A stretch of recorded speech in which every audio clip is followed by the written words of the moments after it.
starting today that our session, our class will be recorded. Okay, so that yung mga wala dito, yung may mga urgent that needs an urgent attention, of course, will be given a chance to join the class via the recorded material.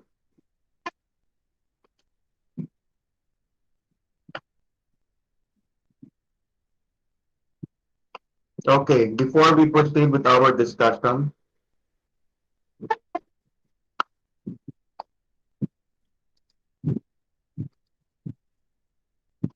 let us discuss first your feasibility study.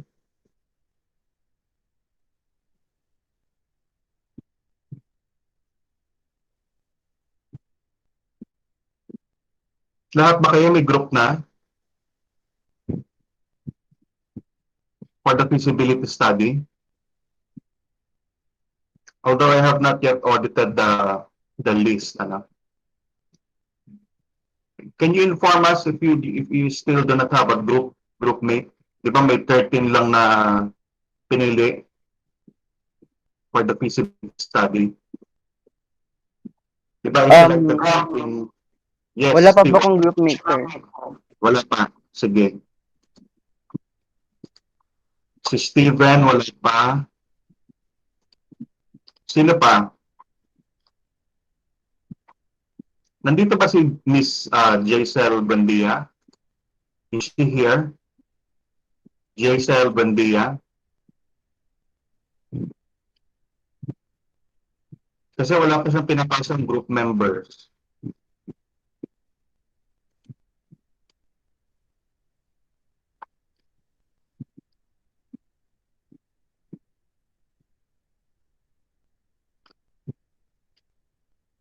Okay, sige. Antayin natin si Miss Jaisel Bandia.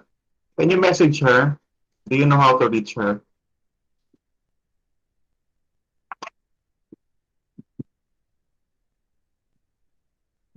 Can you ask her if she's joining the class? Hindi pa rin siya nagpasa ng members ng niya, ng group.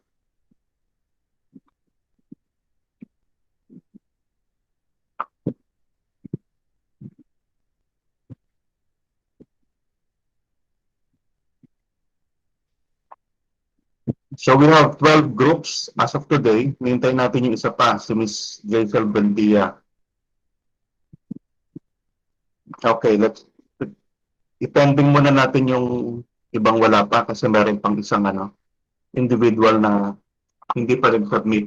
Do you know her, Mr. Steven? Do you know Jaisel Bandia? No po, sir. I don't know her.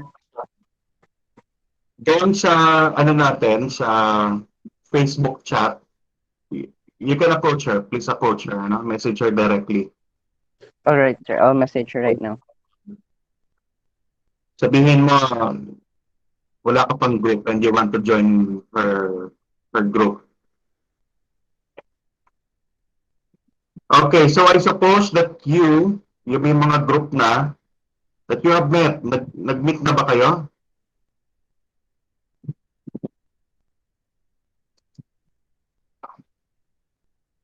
Ano po, like meeting po? Nag-usap na kayo? How do you go about regarding the brand name? Ano po, sir? Hindi pa? Ay, nag-usap. Nag-approach pa lang kayo regarding the grouping. Okay, kasi ibang instruction, na binigay. Tapos po, pina-review po yung paper po. Binigay ko po sa kanila yung copy ng paper for them po to review and assess po. Okay. Thank you for that, Ms. Winona. Okay. Your next task, class, it's up to you how you will as a leader of the group, how you will elect the leader of the group. It's up to you. That is your company now. That is your firm. The decision is all yours. I will not intervene on your leadership style, whatever your leadership style is. I will not intervene. The purpose of this is to, of course, for you to develop a business model. Baka later on, pwede nyo pang ma-implement yan. Especially yung iba, may nakita. Sino yung yung, kasi natuwa ako dun sa business idea niya, it's about the wine. Sino yun? Ako po, sir. Si Miss Tricia Nicole. Ikaw yan, yung wine, no? Can you tell us more about about the wine? I'm sorry na. Ano po? Bigyan mo nga sila ng Ano po, idea, sir? tungkol saan yung wine, mo? It's about yung whole Philippines. Parang may but ng Philippines, may tawag dito, may farm ako. Tapos may may mango tayo 'di ba sa Philippines. Kunwari sa atin lang 'yun natatanim. Tapos yung mga bananas tayo yung producer at iba pang mga mga edible food na meron tayo. At ipo-produce ko to into wine. Yun po. Yun. At yung health benefits niya rin po, ini-improve ko tsaka ay pinopromote ko at the same time yung environment natin gusto kong i-protect yun po.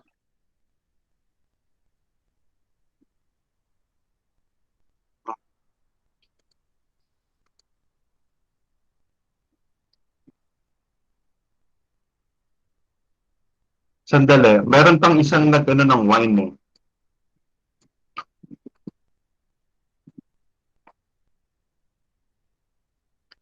I gave you 90, Tricia, no? Sandali.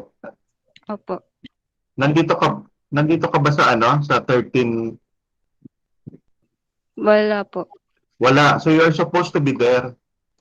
Kasi I gave you 90. Okay, Tricia, you can tap Mr. Steven. I give you 90. Dapat you should react, ha? Kapag wala kayo dun sa list. If you Okay. receive 90 above, di ba, that is my instruction. If you receive 90 above, your business is viable for me. So therefore, you have to contest kapag naka-receive kayo ng 90 and your name is not listed doon sa list na binigay ko. You have to approach me. Okay, Christian, tap Mr. Steven. Sino pa walang group? Okay po, sir. Thank you po.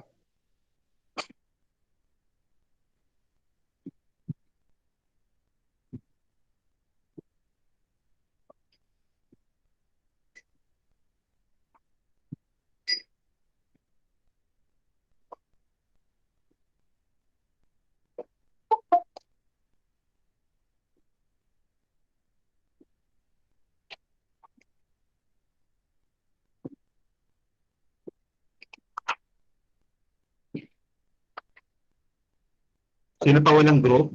Can you approach the floor?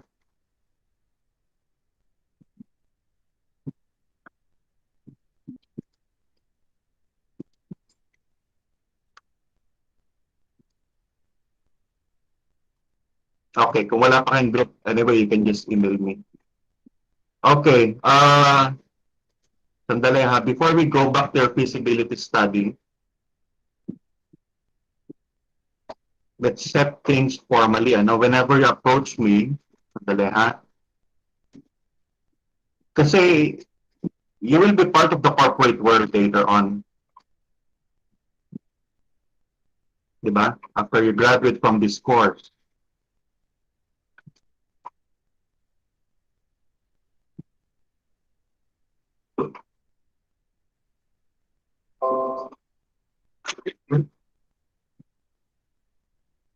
So whenever you approach me,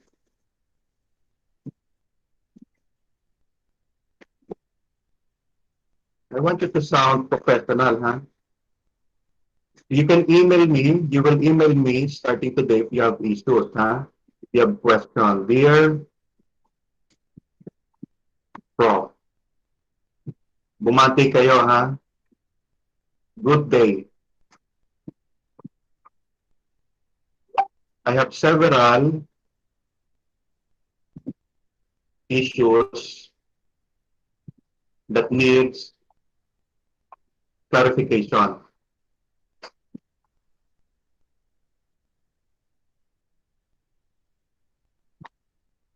Okay? Ayan, i-bullet nyo dyan, enumerate your issues.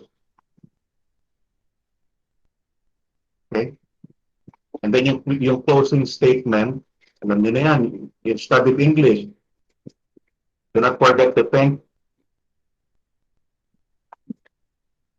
And then your signature line. Okay? So starting today, whenever you have issues or clarification regarding the subject matter, I want you to email me formally. All right? Are we clear? Yes po. Right. Okay. So thank you for that.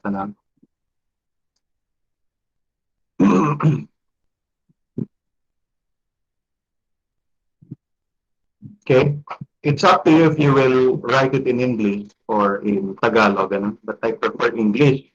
Kasi you will be in the corporate world sooner or later. But you know the corporate language, it's English. Okay? But if you will write in Tagalog, I have no issues with that. It's up to you. Okay, so going back to our discussion,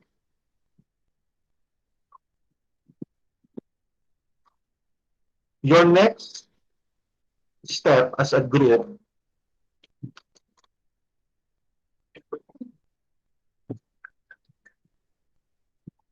is to develop, nalagay ko ata dun sa Google Classroom, a business model.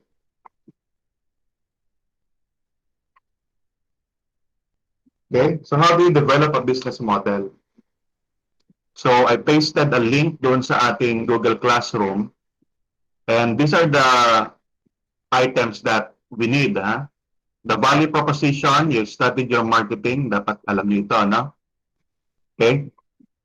Pero kung if you need a refresher, of course, ano yung value na ibibigay mo sa customer mo? For example, sa Lazada, who are the customers of Lazada? Dalawa yan, di ba? So the customers of Lazada are the buyer and the seller. Sige, di ba? Lazada is a platform, it is a mobile platform that caters to both the seller and the buyer, no? For them to interact. Okay, so which customer segment do you want to target? You cannot target all the segments. That's very difficult and that will be very challenging. And financially, that will be difficult for you, how you will reach them. That is the main challenge here in the customer segments. So you define that, ano yung segment?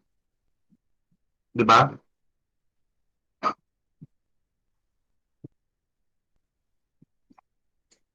Is it the middle class that you want to target? Kung middle class, ano yung characteristic nila? Di ba? All you can do here is to hypothesize of your target market. When we say hypothesize, you're just simply imagining the definition of your customer. Alright? So, sino sila? Anong segment? So, kung middle class, kung lower class, may age group pa tayong tinitingnan. Ano yung disposable income nila for each month, And then next, the channel.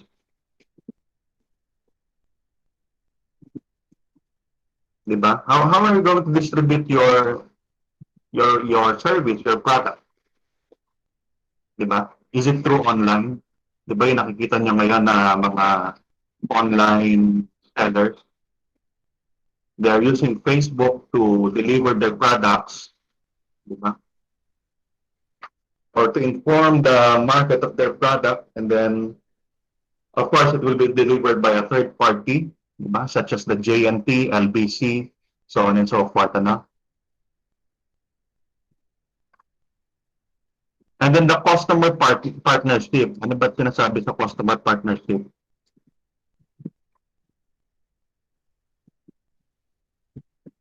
Okay, how do you maintain your customer, diba? How do you make them repeat, diba? For example, if your business is wine, Di ba? Ang ganda na kay Miss Christian, ha? Na-appreciate yung ano niya. So if that is a wine, most of the time, there are collectors of wine, di ba? There are collectors of wine and it's easy to retain them. The next, the revenue stream. You define the company's revenue stream. Will derive revenue on sales given product line? Yan. Okay? So for example, if you are a software marketing company, you are selling a specific software. For example, itong Microsoft. You are selling Microsoft or you're distributing Microsoft. Aside from selling it, would you collect fees from the technical support whenever the customers approach you? Diba? Isa yan, ano? For you to maintain your revenue stream. Or will you offer training for that? Okay? Kasi most of your ideas are, well, basically are products, diba? It is easy to maintain a revenue stream if you are selling a product. Kasi for one, it's easier to innovate, diba? Madali mag-market, diba? Kapag product. For example, pizza, diba? How many flavors of pizza would you like to deliver to your customers? Di ba? May monthly offering ka ba? Yung monthly offering mo ba available lang for that particular month? Di ba? Katulad nung sa McDonald's, di ba? Hindi nila, for example, yung ano yung fries? Yung curly fries? Di ba? You will notice hindi yan laging ino-offer ng McDonald's. There is a certain month na ino-offer lang nila yan.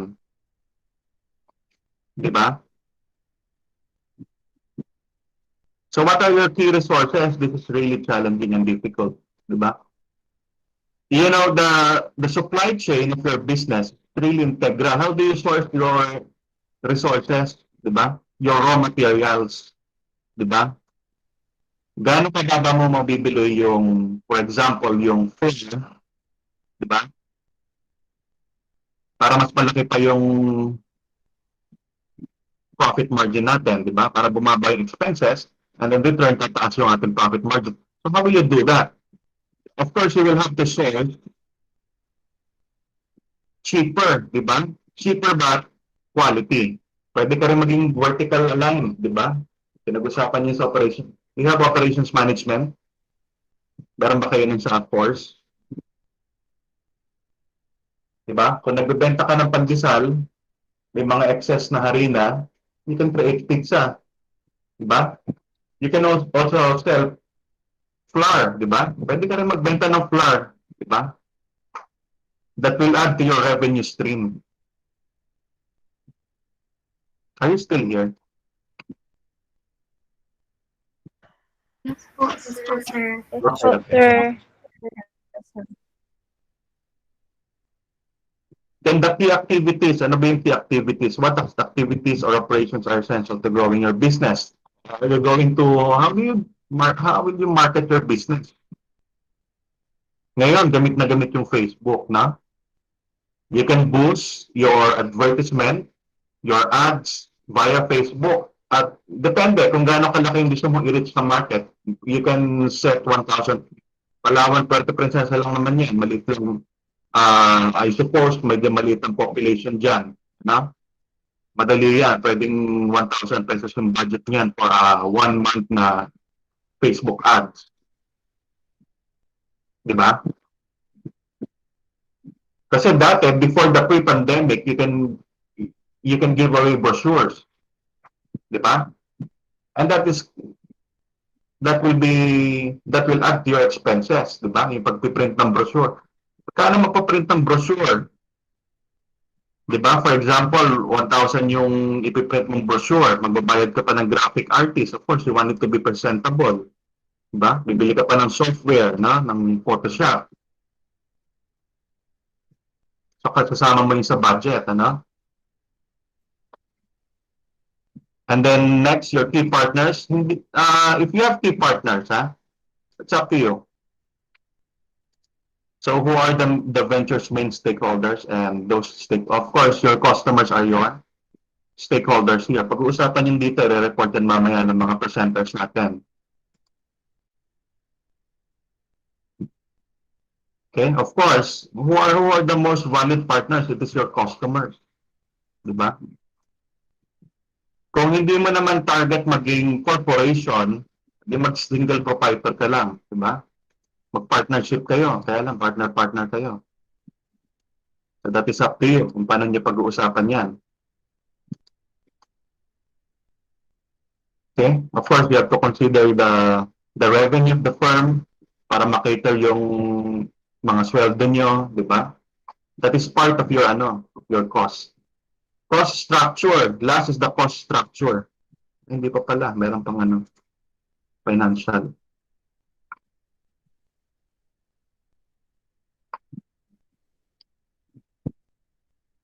Asan na yan? Sandali. Pag nawala.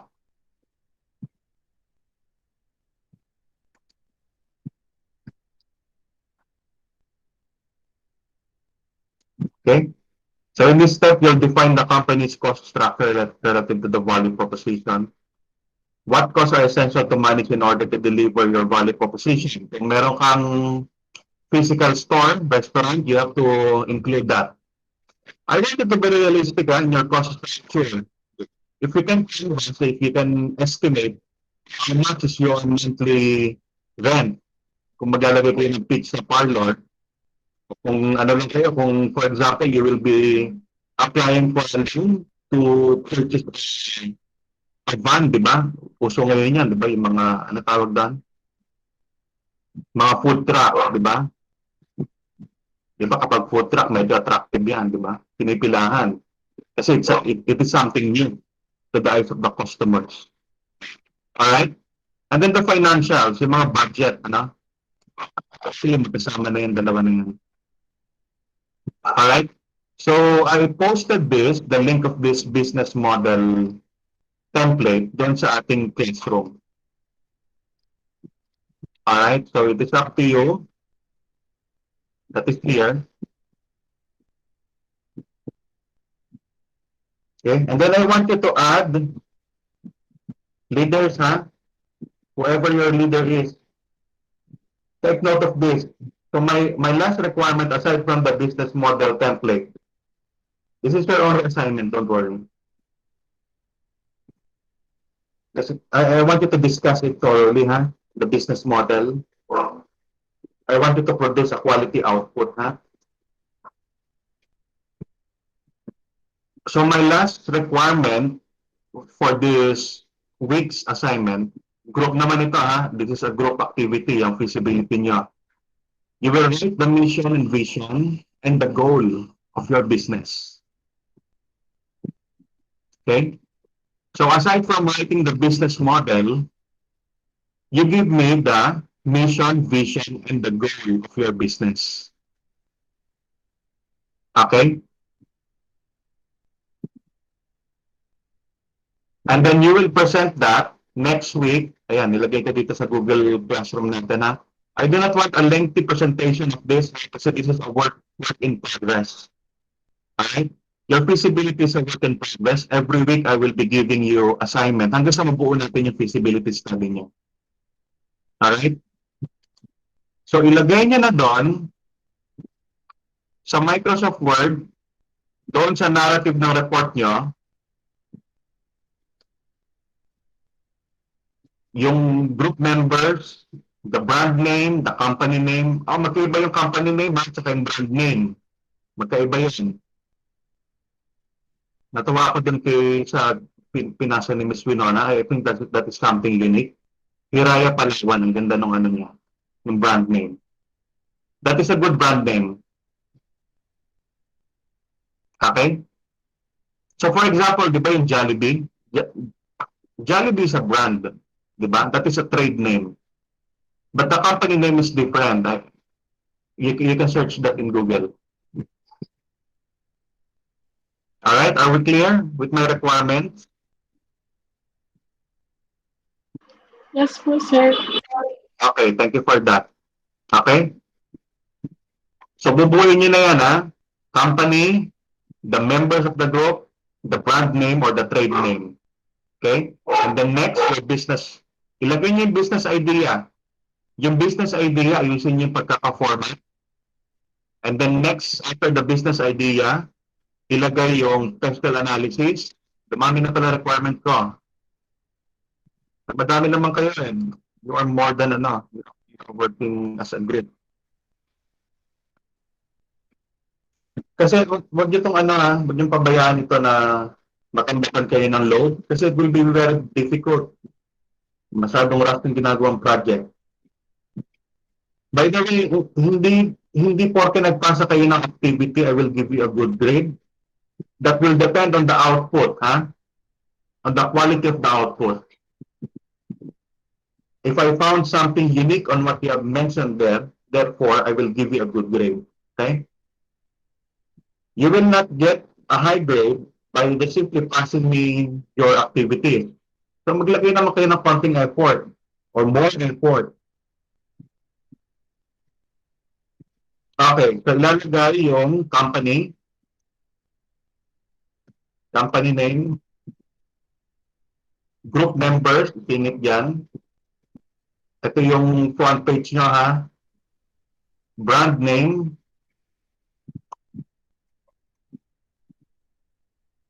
the pestle analysis. If you can refine your pestle analysis, paki-refine pa ng konti paki-refine pa and then I will check that. After you submit this by next week, siguro kahit ano nyo na lang ipasa mga Tuesday, so you will have more time to fine-tune your feasibility study. Your pestle analysis, you can, baka na-improve pa natin ng konti. Kasi yung iba mukhang, you have to be familiar with the policies, with the current law that will affect your business. Okay? Do not just simply guess kasi this is my observation to most of you. You're just simply guessing the policies, So ilagay niyo doon yung pangalan ng article or yung batas that you think that will threaten the business, di ba? For example, you forgot to properly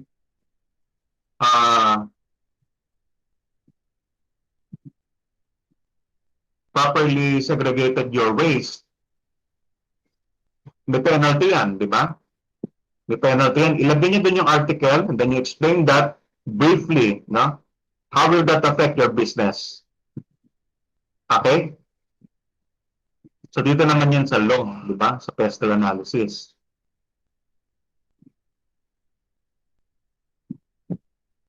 Okay? So after the pestle analysis, you will write your business model. Work as a team, Do not monopolize. I want you to work as a team. Inform me if some of your partners are not cooperating. Okay? You send them email. But I believe you are really professional enough naman, Business model. So the business model. And then the mission,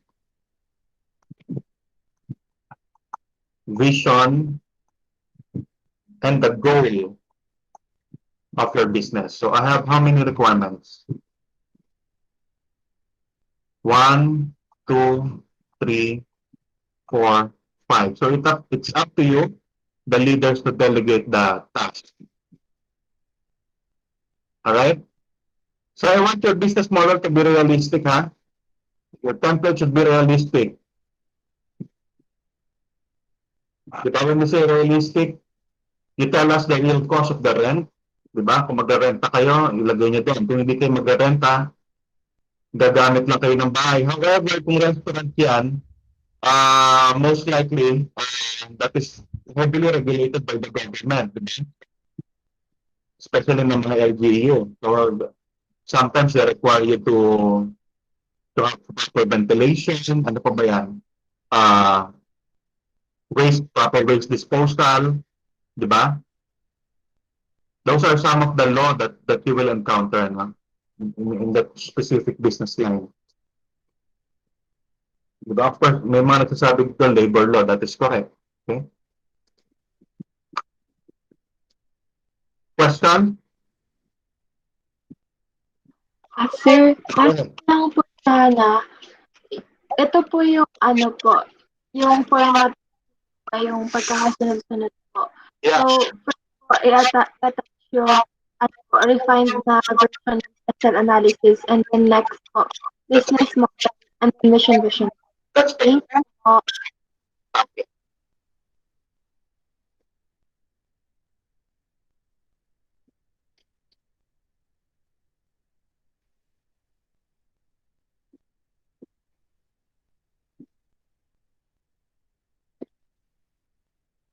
questions. This is the best time to ask question.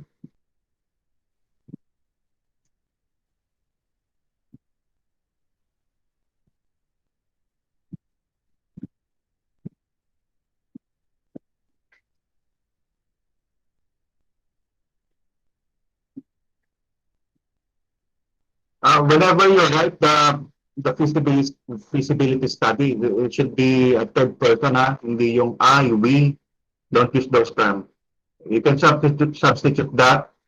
Kung nahihirapan kayo substitute yung we, you can use the firm, the group, the business. Okay? But that's how I want you to write it in a third person. Many of you are good writers, huh? I have noticed that. Questions, class? Go ahead. You can ask questions. Sir, Okay. Mhm. sir, can we include din po ba yung brand logo po? You can do that. Pwede naman. Pwede, oo. Okay. Okay po, sir. Thank you po. Just make sure that you are abiding to the law. Wala tayong binabiolate na copyright. You have to be aware, ha? Whenever you design a brand, a trade name, make sure, ha, hindi yan naka-register sa IPO or sa intellectual property, that you are not violating, ha? Kasi ang dami ng violator ngayon during this pandemic, di ba? For example, dami ko nakikita ginagaya yung logo ng Starbucks, di ba? Then they just switch the brand name a little, di ba? Para makakuha ng popularity. Don't do that, ha? Don't do that. Do not, huwag niyo silang gayahin. You are a student of business.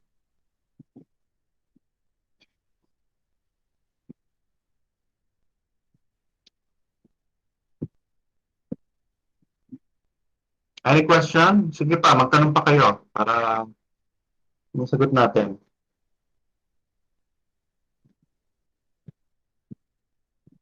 We will have a recitation first before we proceed to the reporter.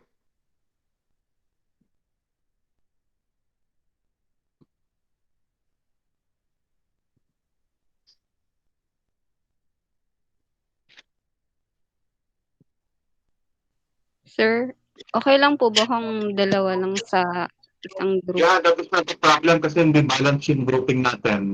That's okay. Kung dalawa lang kayo. However, kung meron pang walang group dito, you have to please approach the class, ha? Kung wala pa kayong groupings, Kaya please email me your group member or your partner. Okay po, sir. Yung wala pang group, please approach the class, ha? Sir, excuse po. Go ahead, Mr. Adjael. Okay, go ahead. Si Krisha po kung sa group ko po. Ano? Si Krisha po, member ko po siya. Member? Opo. Hindi. Pili na lang, magkuha na lang po ng bagong group. Isa sa group? Opo. Siya po yung pinili ko nakaraan. Basta, okay. Sige, pumili ka na lang ng iba dyan. Sige po. Baka meron Sir, Even go. as for me naman po, sir, nag-reply na po si Brandia sa akin. So, nirecommend niyo rin po ako kay Olorga or kay Krisha po. Kanino po ako sasama? It's up to you. That is your decision. Sige po, sir. Thank you po.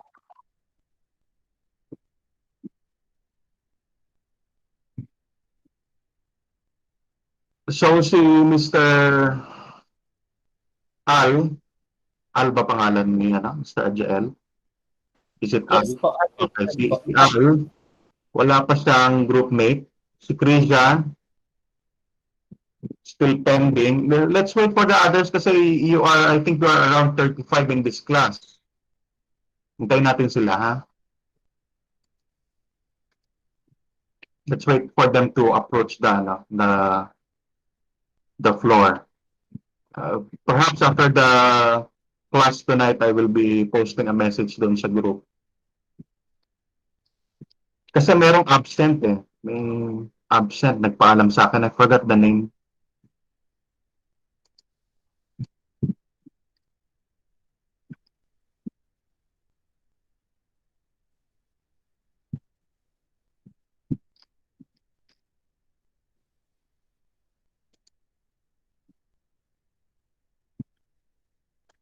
Okay. So remember that I have give you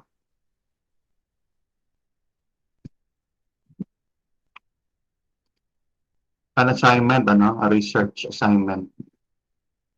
Whenever I give you a research assignment, I want you to read it. Ha? Basahin nyo rin yung pina-research ko sa inyo. Kasi that will be included in our discussion.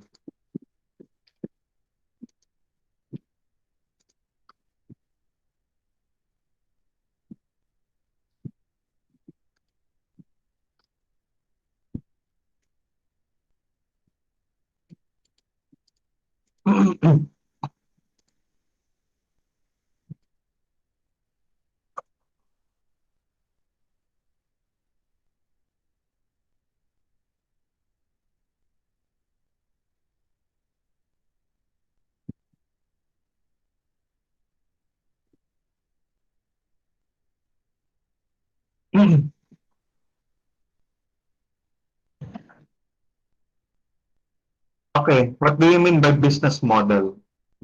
We just talk about business model. And you did your research. Many of you did your research. Sandali. Okay.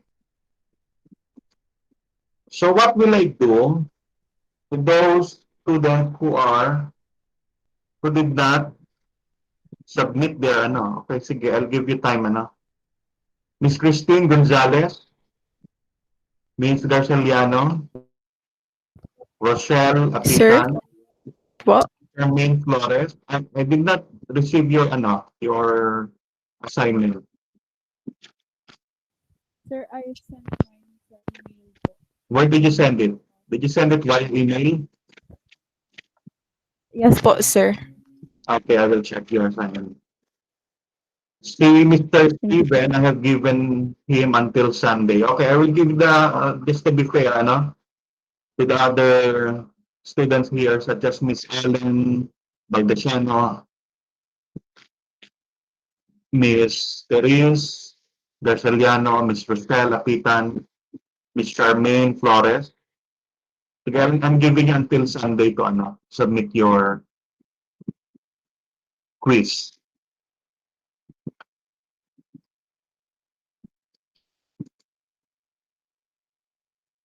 Nandito ba si Miss Charmaine? Okay, so Miss Charmaine is here. Okay, sige. I'll give you until Sunday to submit that.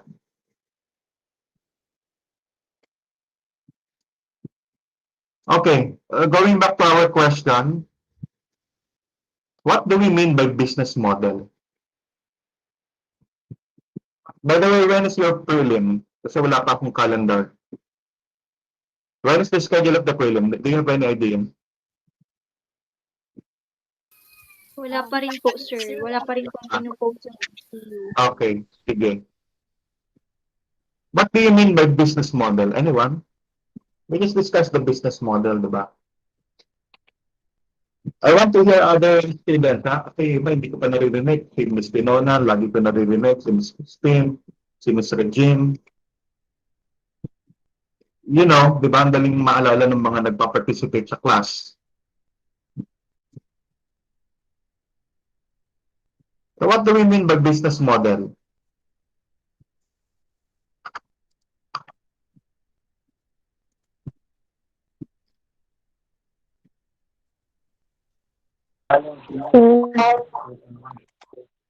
Go ahead, Miss Layden. Business model po is a plan that the organization that has the action plan on how they will earn a profit. Okay, that is correct. Dapat siguro naka-open yung yung video nyo whenever you are uh, reciting. Sige. Next time we will open your video, ha? Ladies and gentlemen. Okay. Next, sino pa gusto sumagot? What do we mean by business model? You know, Opo, sir. you have to internalize these topics, ha? These terms. Kasi these are terms that are being used generally in business. Alright? Is this your first time to encounter that term? Business model? Class, is this your first time to hear that term? No, sir. No, okay. Sige. Okay, next to Mr. Edgar, he is For me, sir, yung business model po, sir, ito po yung ginagamit ng mga company para ma-identify po nila yung kung ano po yung gagawin sa production, sa operations, and sa financial, sir.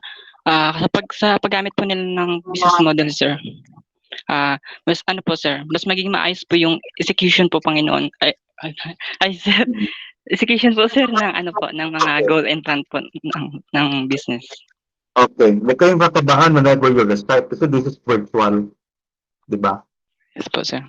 This is a virtual. I have no way to get to you, kasi this is virtual.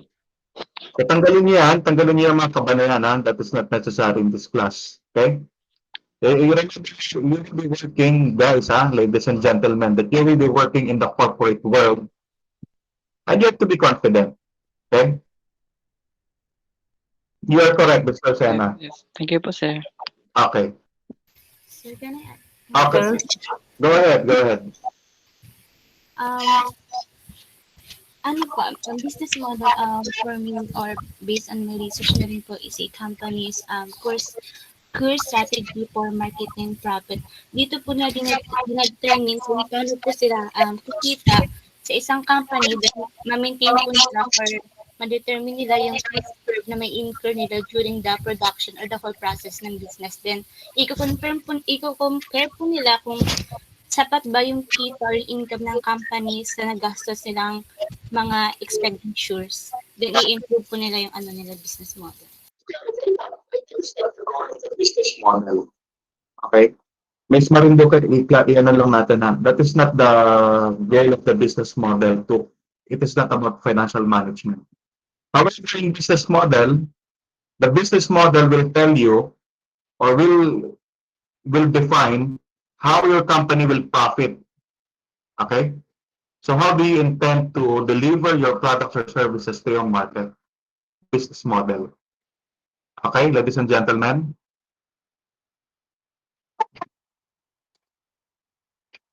Okay, thank you for your answer, Ms. Parinduque. Okay, so let's have another question. What do you mean by value chain?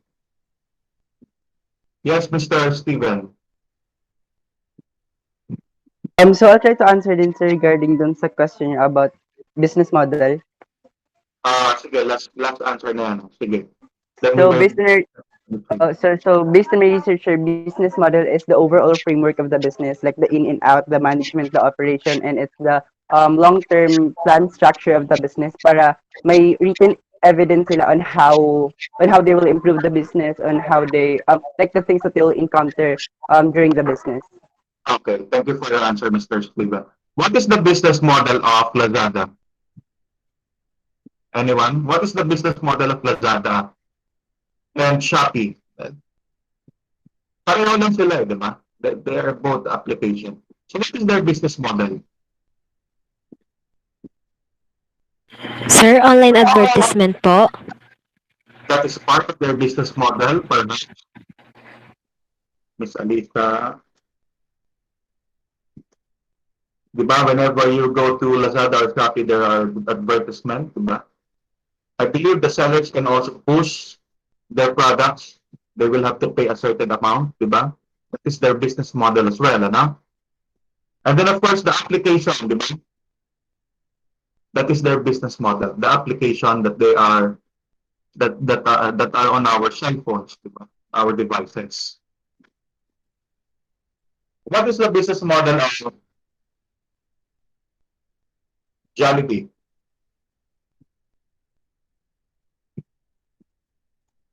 Anyone?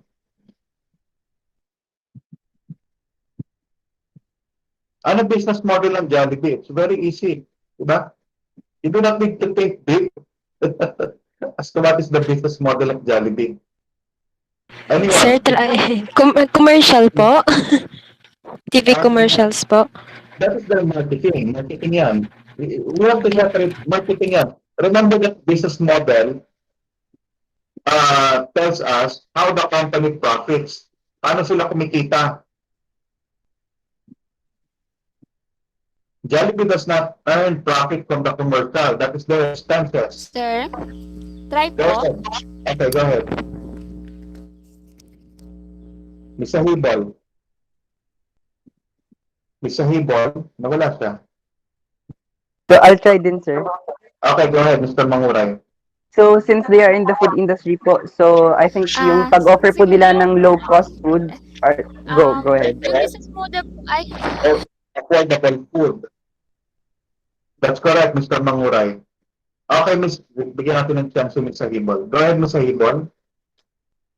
Sir, yun nga po yung 7-7 po. Yun po yung sa akin, sir. Yung business model po ng Jollibee. Pag-offer po ng low price po sa customer po nila. Thank you.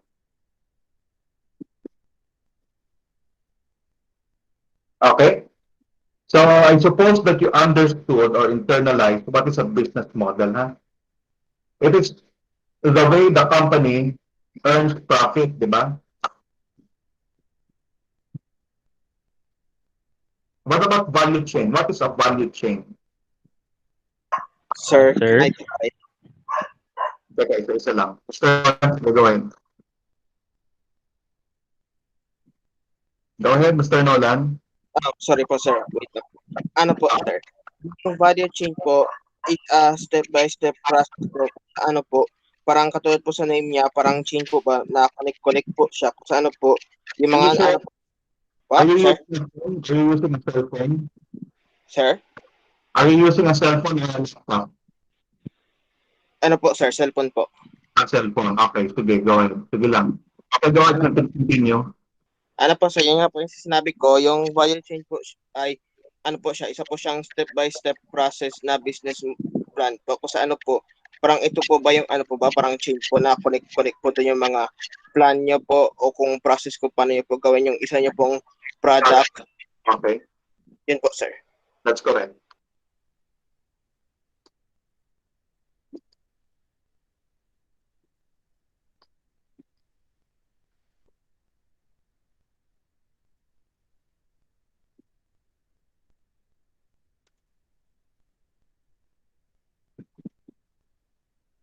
Do you know Michael Porter? Do you have any idea who Michael Porter is? Opo, sir. Sino sumagot? Ako po. Si Miss Binona. Okay, so you know Michael Porter. Okay, so Michael Porter formulated the value chain. That is correct. Mr. Nolan told us that it is a chain, of course, and then it tells us, the value chain tells us how a firm creates value to its market, to its customer. Okay, that is correct. Now, in the value chain, probably your value is in here sa mga logistic, sa mga supply natin sa raw materials. That can be, kasi di ba iba ng value chain ng mga companies. Okay? Pwedeng nasa production, whatever they are implementing, are they using total quality management? Are they using the Toyota way manufacturing products? Diba? So the value chain can be found in this business unit. Okay, these are the business unit. They work hand in hand to create the value to the customers. Okay, the customers are here. Okay, so their contribution are being merged here. Okay, sa point sa arrow na yan. Okay, so it can be the human resource, how they train their personnel on how to handle the queries or the problem of their customers. Pwedeng nandyan yung value, nandyan yung pwedeng nandyan yung competitive advantage ng isang company. Okay? The technology that they are using, diba? Are they using AI to fast track their projects, their production, diba? Pwedeng nasa procurement, okay? And then in turn, these business units will work hand in hand to create value to the customers, okay? Marketing, hindi masyado yan marketing. Kasi what is the goal of marketing? What is the purpose of marketing? Why do we market as a business? It is to create awareness. So, di ba? In most cases, there is no value there.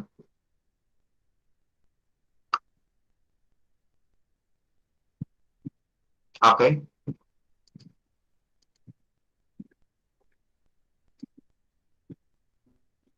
So what is a strategy diamond? Anyone?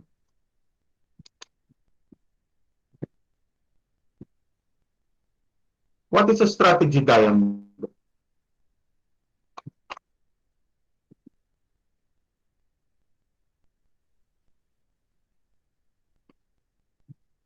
You have answered that, di ba? May mga sagot kayo dyan.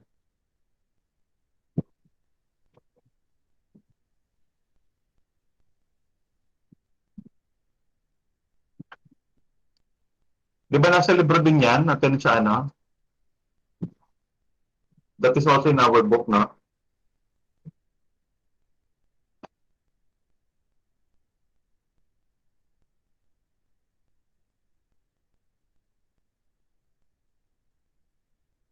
Anyone?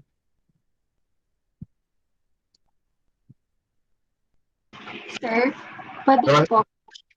Yung business strategy diamond po, ano po siya, usually po siya diagram or figure po that concisely shows po yung kung paano po nag-fit together yung strategy ng isang organization, kung saan po silang areas, kunwari, saan areas po product or service nila, kung sino po yung target market, paano po sila makaka-reach ng target na yon, kung ano po yung magiging nila, differentiating factor, kumbaga po, yung mag-set up kanila sa competitors, and then kung paano po nila haharapin po or gagawin yung mga acquisition po ng different assets, yung pagla-license ng products, pati po yung sa kanyang franchises, usually po sa mga fast food or sa mga department store.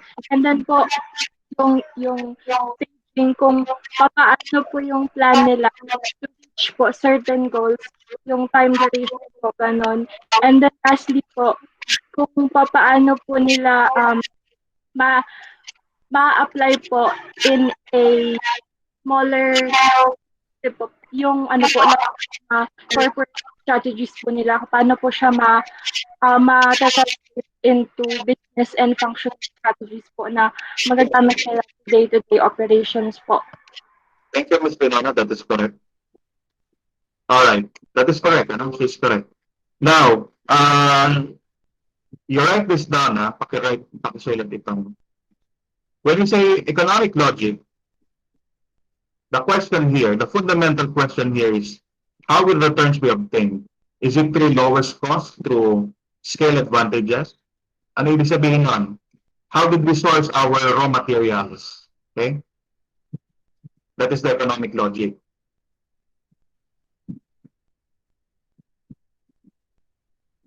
And also, the means by which a firm will earn a profit by implementing a strategy. Okay? How do you, di ba? Kaya lang babalik ka dito sa value chain. Now, when you say arenas, you take note of this, Kasi I am reading this. This is from my note. The question that we want to answer here is, where will be active? Saan tayo magiging active? To which channel? Is it through online? Are we going to deploy people to do the advertising for us? Diba? Which product categories? Diba? Which market segment? Geographic, diba? For example, sa Coca-Cola, diba? They are dominant here in the ASEAN region.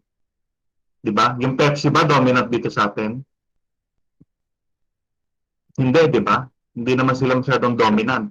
As you can see here, diba? Parang almost every hour there are commercials of Coca-Cola.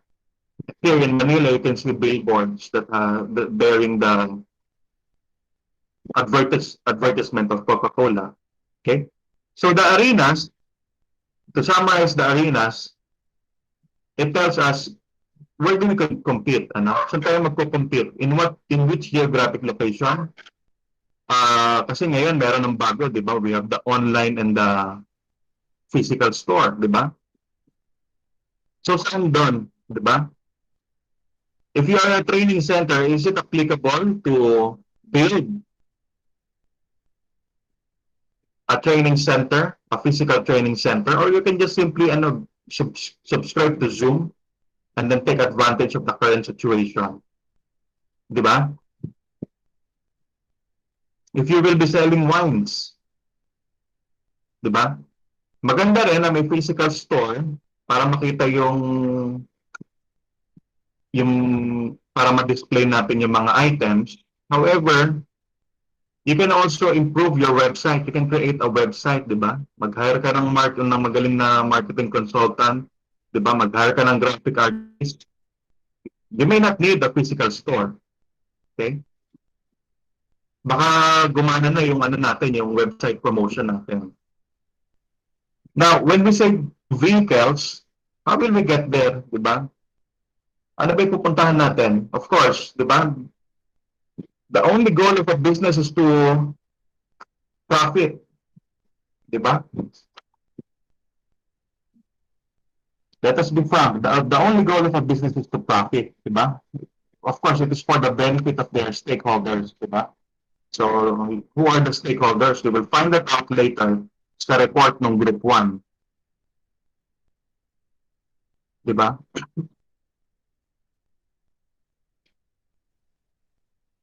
Now, additionally, when we say vehicles, do we need joint venture? For example, we want to enter the Singaporean market, diba? For the wine. And you do not know, diba? Wala ka masyadong idea sa Singapore market. You do not know their taste, diba? Hindi mo pa alam yung taste nila. Kasi this is a new market. Are you going to hire a partner, diba? Kukuha ka ba ng partner? Kukuha ka ba ng marketing firm to do your research? To do research for you? So on and so forth. Is it going to be a joint venture? Okay? So yun yung sinasagot natin dito sa vehicles. Okay? Differentiators. Do I need to explain this further? We have studied this in marketing. Do you have marketing, by the way, in your curriculum?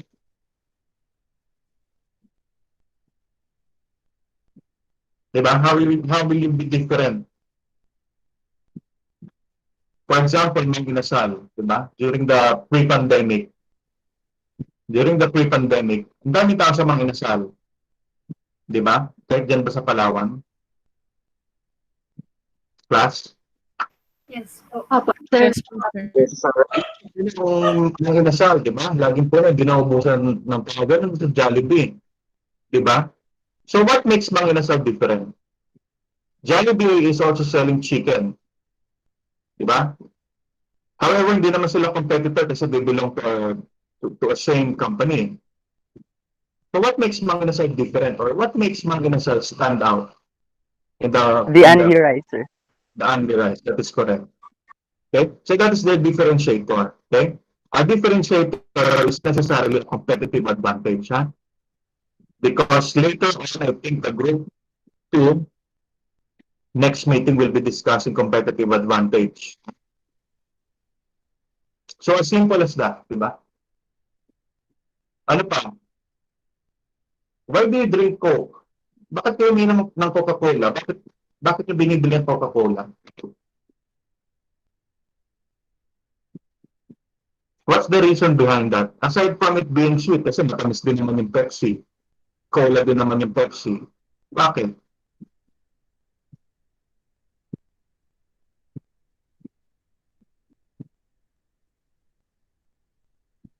Bakit natin iniinom ang Coca-Cola? Is it because of the celebrities endorsing Coca-Cola? Yes or no?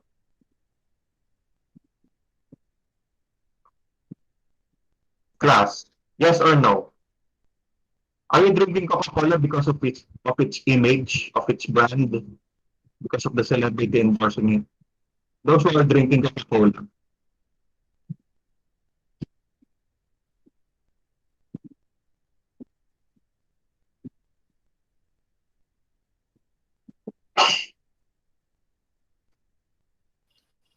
You are not Sir, sure. I think meron factor. Okay, go I ahead. think po, sir, isa sa mga factor po na siguro kaya po rin yun din tinatangkilik po ng mga tao yung Coke kasi nga po doon din po sa nag-endorse. Pero siguro po yung biggest factor kung bakit sila uminom kasi nga po, 'di ba? Ano din po, 'di ba sinasabi po kasi ng karamihan na yung ano daw po, pag-inom ng Coke is nakakatanggal daw po siya ng umay lalo na pag ng something savory po. Pepsi does that job as well, di ba? Even the juice. Mika, if I will ask you, why do you drink Coke? Sa akin, kasi po ako kay diabetic po ako, so hindi po ako masyadong umiinom ng Ako na lang.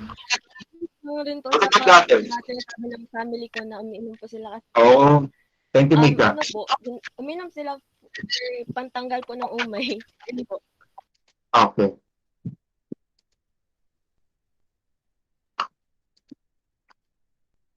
Di ba? It can be the people endorsing Coca-Cola, di ba? The branding. Kasi, you know, back in the day, talagang napaka-prevalent na Coca-Cola sa mga TV commercial. Di ba? Kasi, madalas naka-Netflix ako eh. I think up to this point, yun pa rin ang ano. Di ba? Even there is a Starbucks in Palawan, right? Wala po. Wala po, sir. Walang Starbucks in Palawan. Okay. Hindi ko alam yun. Sorry for that. Okay. But how did you learn about the Starbucks? Kung wala siya sa Palawan. Social media po, sir. Social media and? Like if pupunta pa kami ng ibang places like Manila, sir, we see Starbucks like everywhere. Okay, so tanggalin natin yung nakapunta na kayo ng Manila. Tanggalin natin yan.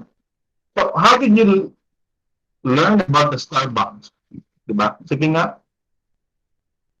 From the movies. Diba? So that is one. Diba? The branding of that. Pare-pareho lang naman ang lahat. Pag pumunta ka sa Coffee Bean, pumunta ka sa Starbucks, ganun naman pare-pareho yung timpla nila ng latte. Hindi naman nagbabago. Diba? So the competition there is about the branding. Diba? If you watch Western movies, diba, most of the time, 90% of the time, you will see the main actor or the lead character holding a cup of Starbucks. Diba? So that is for the vehicles. Alright?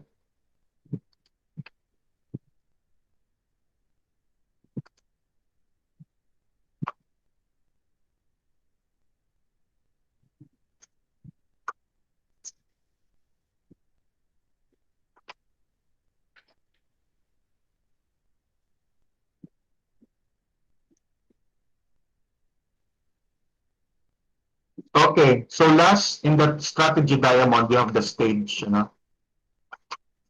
staging. So what do you mean by staging? Let me read it to you, huh? Staging or the pacing. So when you say staging, it is about the speed of expansion. When you put up a business, it is your ultimate goal to think of the future, ano?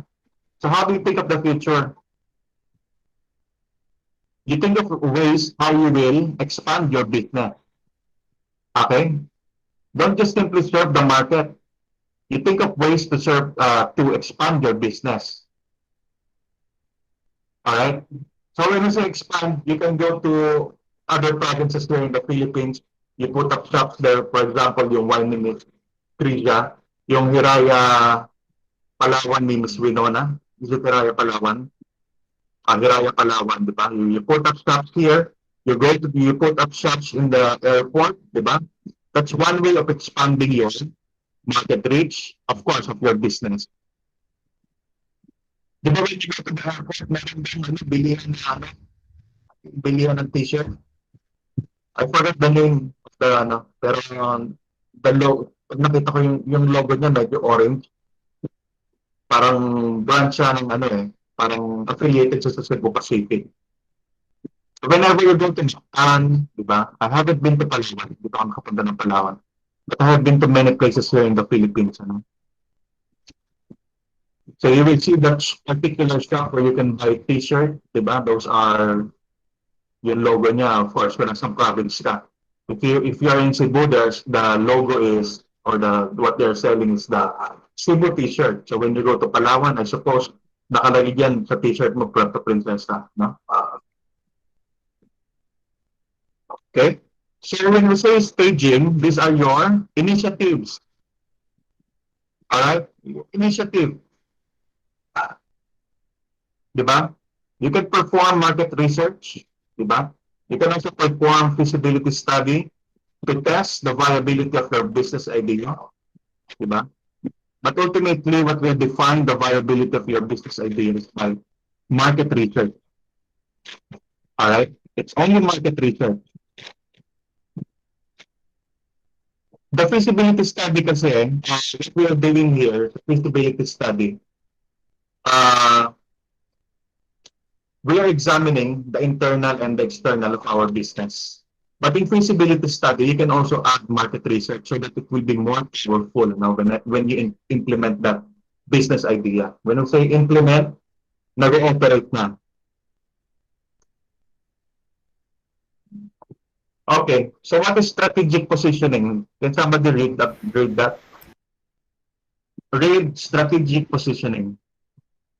Because these are terms that you will encounter, that we will encounter in strategic management. Diba? That's why I have given this as your assignment. Okay, somebody, I want to hear, I have... Sir?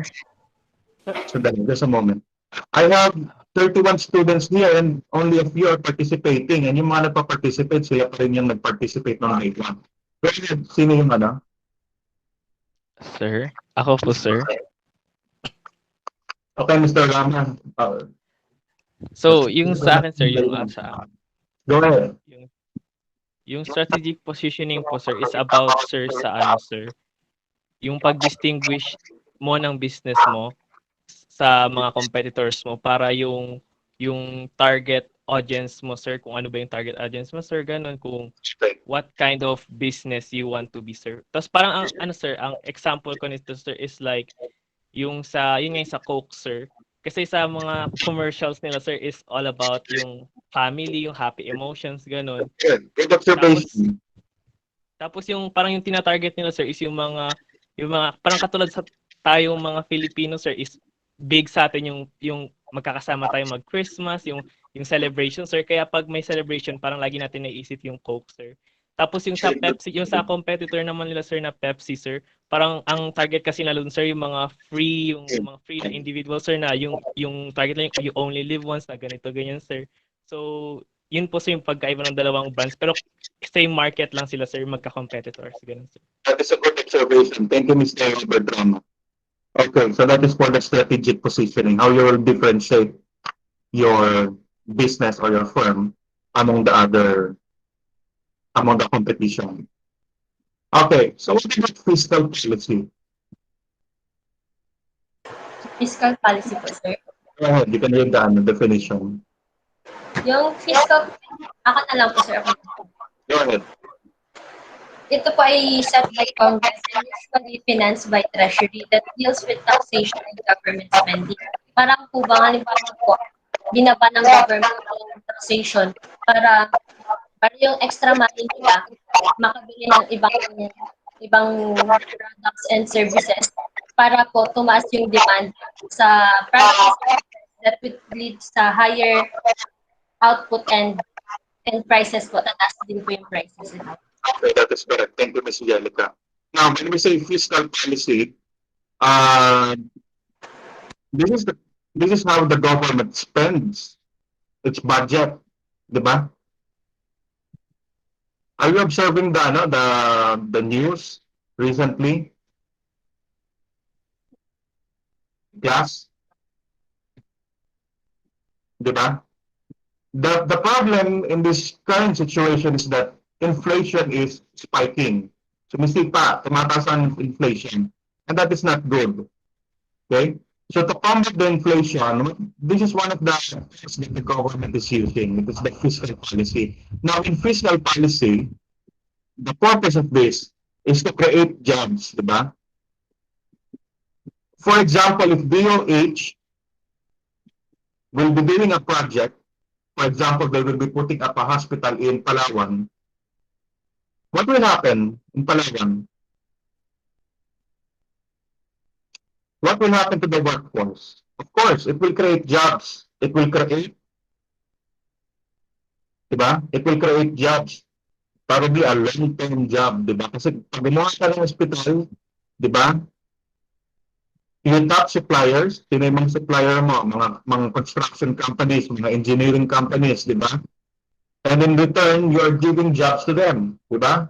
To their workforce of this, Hindi naman pwedeng walang workforce yung ang construction, ang engineering, di ba? Hindi pwedeng hindi sila pwedeng gamit ng AI sa pag-build ng mga buildings. That is dangerous, hindi pa naman ganun kaano ang AI. So they need people or labor to put up a building, a hospital. So when you do that, you create jobs, of course, you pay these people, the DOH will pay these people, and then in return, the money will be circulating in Palawan. Okay? So that is a multiplier effect. Iikot yung pera niya sa Palawan. So, everyone, di ba? Perhaps for a year, will have a stable income. Di ba? So that is an expansionary fiscal policy. Now, we have another type of fiscal policy with that, which is what is the second one? Can you read that? That is in your paper. I've seen that. Contractionary. Can you check your paper? You have the expansionary and what's the opposite of expansionary? That is also in the monetary policy. Ano yan, yung isa?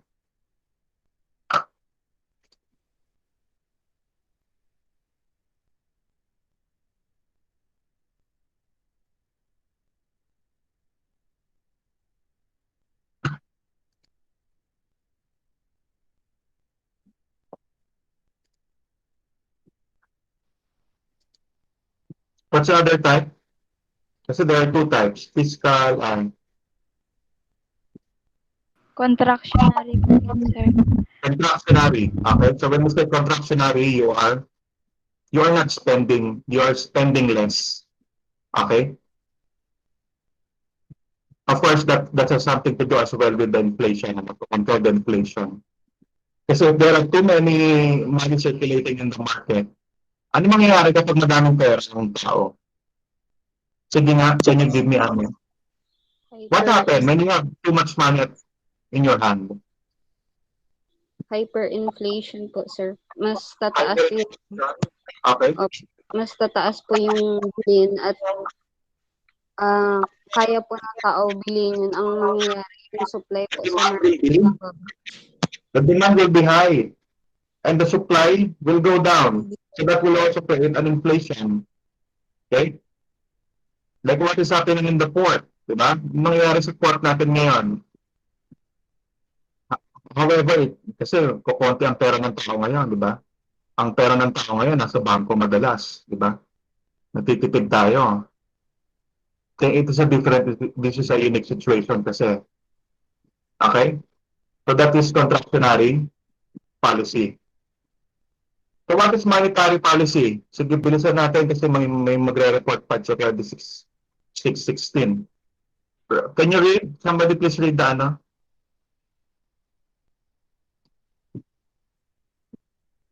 Sir, monetary policy po. It Okay, refers just to the actions undertaken by nation's central bank to control money supply and achieve sustainable economic growth. So, yun po yung definition po na nahanap ko. So, okay. simple understanding lang po, yung discuss po natin nakaraan. Yung bangko po, may kakayahan po sila magbigay, mag-offer po ng money nila. Sorry po sir sa asang. Mag-loan po by decreasing the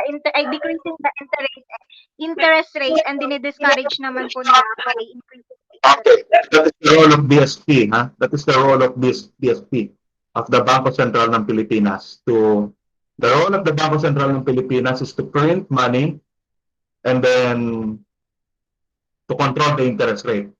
If the Bangko Sentral ng Pilipinas increases by a certain BPS points the interest rate, that will prevent businesses from what? From applying a loan, di ba? Mahihirapan sila. Now, businesses applies for loan, of course, to inject capital to their firms for their expansion, di ba?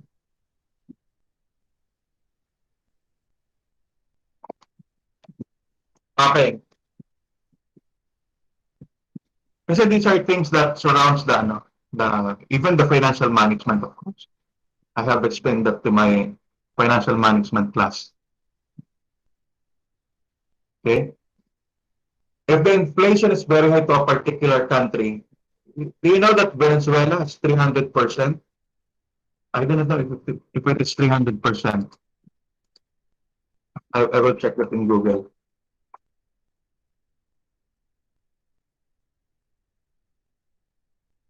Oh, it is 438.12 ang inflation nila. So basically, their money turns to a paper, a toilet paper. Wala ka na mabibili doon. Wala nang value yung pera. 438. Sa monetary policy, the goal of the central bank is to contain the inflation rate from 2 to 3%. 2 to 3%. Okay? Other than that, pag tumaas yan ng 10, it will create poverty. So Venezuela, it's 438.12. So what will you do if you're the government? You have nothing to do. Di ba? Wala ka na magagawa dyan, 438%. It will take years for you to siguro bibigyan ka na lang ng mga aid ng Western countries. Diba? And that aid will be in form of food, di ba? Pagkain. Yun na lang ang bibigay sa iyo ng kasi wala kang magagawa din. It's 438 inflation rate. It's very difficult to control. It will take you 2 decades, di ba? 2 decades of poverty. Okay, so what is business strategy? Try ko po, sir. Okay. I do not want you hearing a question. I do not want you to hear. I do not want to hear you telling me to try, So you do your best whenever you recite, You take note of that.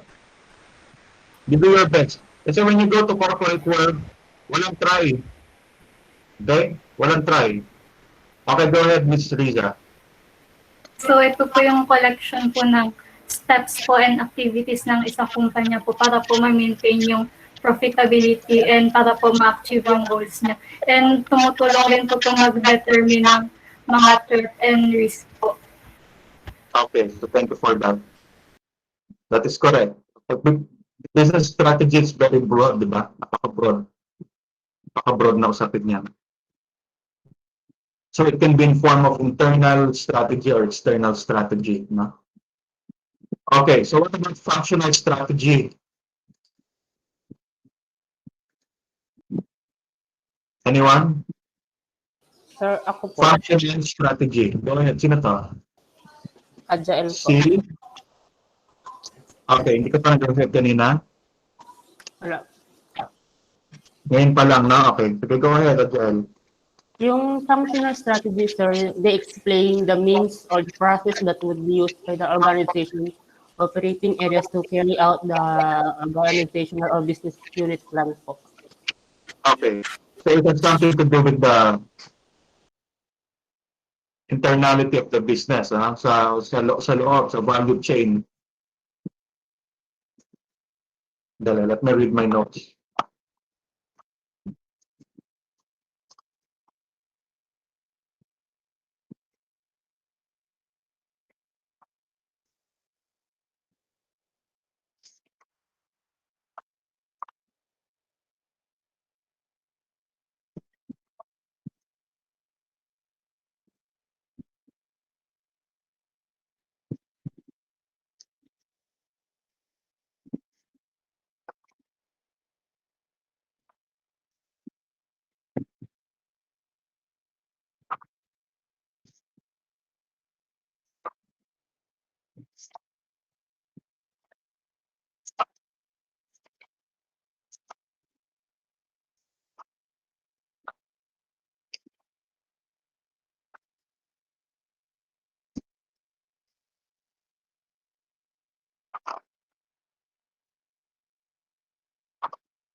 Okay, cannot find it. Can you repeat that, no? This is functional, no? So it has something to do with the value chain on how you will manage your value chain internally. Okay, are you going to outsource some of the business units that you found unnecessary? That's part of functional strategy. Okay, there are firms that outsource human resource, di ba? Yung specifically yung sourcing ng employees, di ba? There are firms now that are doing that. Customer service, that is also being outsourced, di ba? You know that, alam niyo yan, that's very basic. Okay. Next, can you read or explain grand strategy? Grand strategy. Go ahead, Ms. Divine Arceo. Okay. So, grand strategy are the corporate level strategies designed to identify the firm's choice with respect to the direction it follows to accomplish its sets objectives. So, the grand strategy po also called the master strategies or corporate strategies po. So, it simply involves the decisions of choosing from the set of available alternatives to the long-term plans that it follows. Let me cut you there. Cut na kita. Okay. So in grand strategy, di ba, if you can go back a little to chapter 1, di ba, ang sabi doon sa chapter 1 of our discussion is that a strategy should be formulated from the bottom up pataas. Now, here in the grand strategy, yung strategy is being formulated by the top level managers or of the owners of the firm. All right? Okay, next, growth strategy. Sir? Go ahead, Sir? Ms. Okay, go ahead, Ms. Chari. A growth strategy is an organization's plan for overcoming current and future challenges to realize its goals for expansion. So sir, ito po yung yung strategy na ginagamit or ginagawa para malagpasan po yung mga challenges para po sa gagawin nilang expansion po ng Okay. ng business or mga products nila, sir. Okay, thank you for that, Ms. Shari. That is correct, no?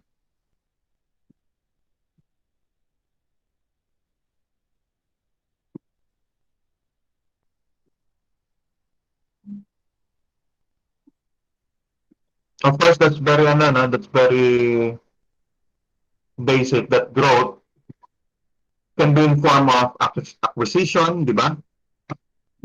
Mang Inasal is not part of the Jollibee group of company, whatever the name of that firm.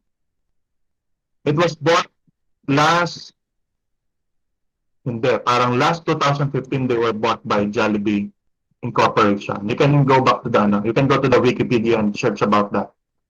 Binili sila. So that is a growth strategy of the Jollibee Foods Incorporation. Okay? They bought Mang Inasal. Okay. Next, diversification. Sir? Ako po, sir. Ako po, sir. Hindi ko pa, sige, Gonzalo. Ako po, sir. Ako po, sir. Okay, sige, Ms. Gonzalez, go ahead. Okay, sige po.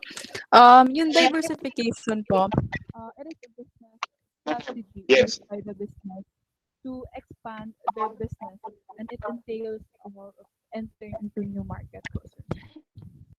Okay, so that is correct. Okay. So in diversification, it's either you create a new product, di ba? That is what Coca-Cola is doing, di ba? Remember, Coca-Cola is selling water as well, di ba? Yung Summit, that is part of their product line, the Summit bottles, or yung Summit drinking water. Okay? Ano pa ba? San Miguel, it is a very diversified company. It is a very diversified company. Do you know that they are also in Chokes to go, San Miguel din yun di ba? That is also part of the San Miguel. They are also selling feeds, di ba? Mga patuka sa mga manok, di ba? They are selling that. Meron din sila niyan. They are highly diversified company. Ano pa ba? They are into construction business, di ba? They are also in construction business. So that is a very diversified company. Okay? So, the keyword here in the diversification is that you are moving to different offering or different service. Okay? That you may not have an idea, but siguro later on when you conduct feasibility and market research, of course you will gain your idea, no? You will get an idea about that. Okay. Can somebody read retrenchment and turnaround strategy? Gamit na gamit ngayon ito, retrenchment and turnaround. Ako po, Okay, sir. Kimberly. Okay. Ako po. Yung retrenchment or turnaround strategy po is a strategy that is followed when an organization aims at a contraction po. Like yung substantial reduction or elimination of scope of the business po. And if the company is in multiple businesses, yung closing po or shutting down different lines or segments in business. Okay, that is correct. Thank you, Ms. Kimberly. Now, in retrenchment and turnaround, your purpose here while you're doing the retrenchment and turnaround is that baka masyado naman tayo sa expenses natin. There may be redundant job description or categories in the company that you need to let go, di ba? Baka pwedeng tanggalin na natin yon, di ba? For example, accounting, di ba?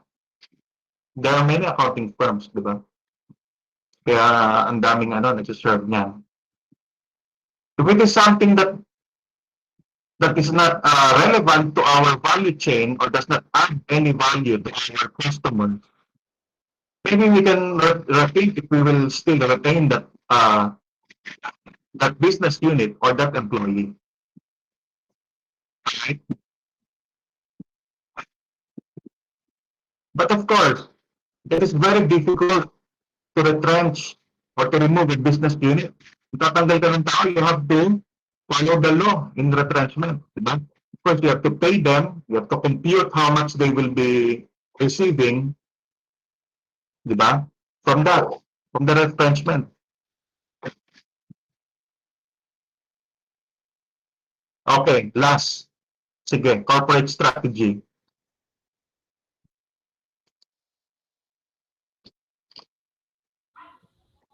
Sir? Sir? Go ahead. Nag-reset ka na, Miss ano eh. Let's give it to others. Sir? Okay, ayan. Hindi ko pa ito narinig. Si Miss Fernando. Sir, yung corporate strategy, yung high-level strategic plan ng organization po na nagde-define ng overall goals and organization ng isang company. Okay.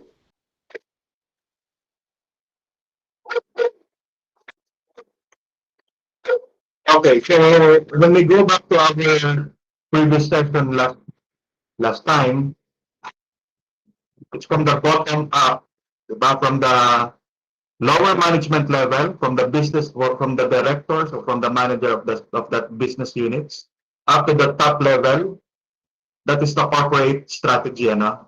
Sama-sama sila nagpo-formulate ng strategy. Okay? Of course, the role of the corporate level managers or the top level managers is to scrutinize, diba? Evaluate the viability of the plan. Okay? Whatever that is. Okay? Ano man yung plan na gusto nila? Is it diversification? Diba? Or whatever strategy they want. Okay? Okay, are you ready, group 1?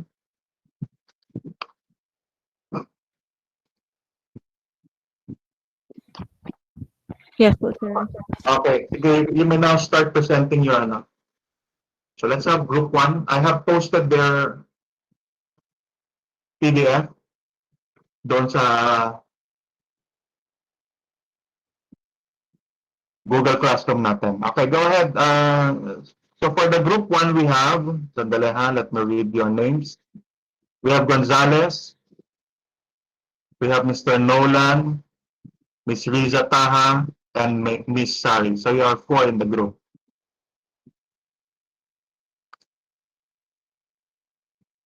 Okay, go ahead, you can start. Hello. So, good afternoon, everyone. We are the group. Ay, nakakita po ba yung presentation? Yeah, we can see your screen. So, good afternoon, everyone. We are going to report our report for this day. Stakeholders, the mission, governance, and business ethics. So these are the discussion points, as you can see on the screen.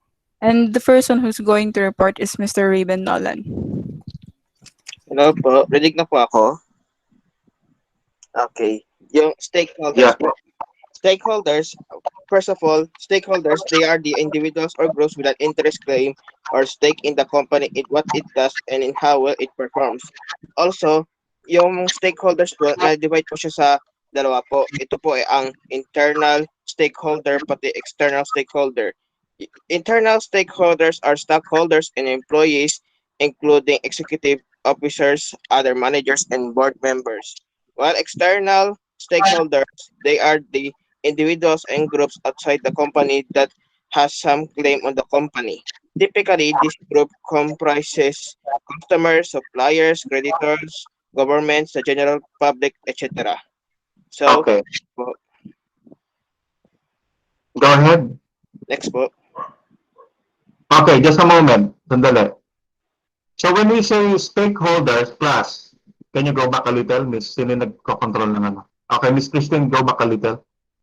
When you say stakeholders, these are the people who have claim to your business. Okay? So the stockholders have claim in your business. Of course, you have to grow their money, the money that they have invested in your firm. Okay? That is why they are part of your.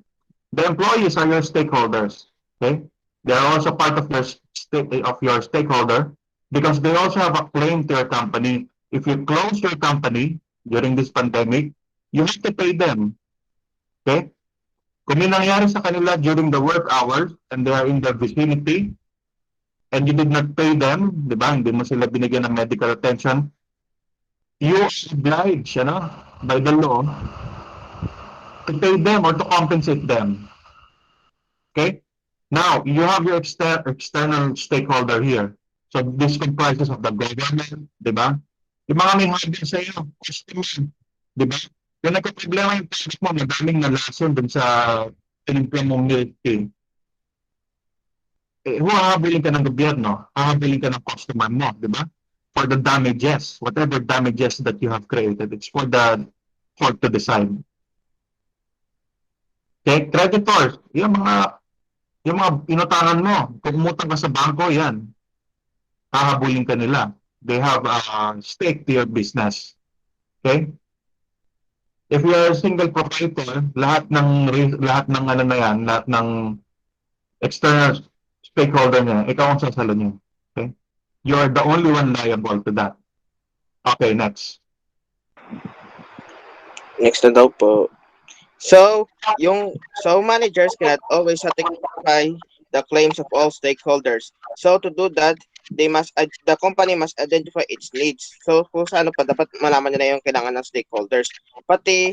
And stakeholders impact analysis can provide such identification. Kung saan pa po, itong stakeholder impact analysis, ito po ang pwede makatulong sa iyo para malaman niyo po kung ano po nag-satisfy po sa mga stakeholders. Next okay, po. Okay. Huwag tayo masyado magmadali, ha? Sorry po, sir. So managers cannot always satisfy the claims of all the stakeholders. You have to take note of this. In every decision, business decision that the company will implement, there are trade-off. Hindi pwedeng walang trade-off yan. Okay? Hindi pwedeng walang masasacrifice. Diba? If you retrench during this pandemic, of course, diba? Masasaktan natin yung mga employees na umaasa dun sa business. Ano pa? In order to satisfy those who are in the higher ups, diba? Okay? Sige, go ahead. Next na po.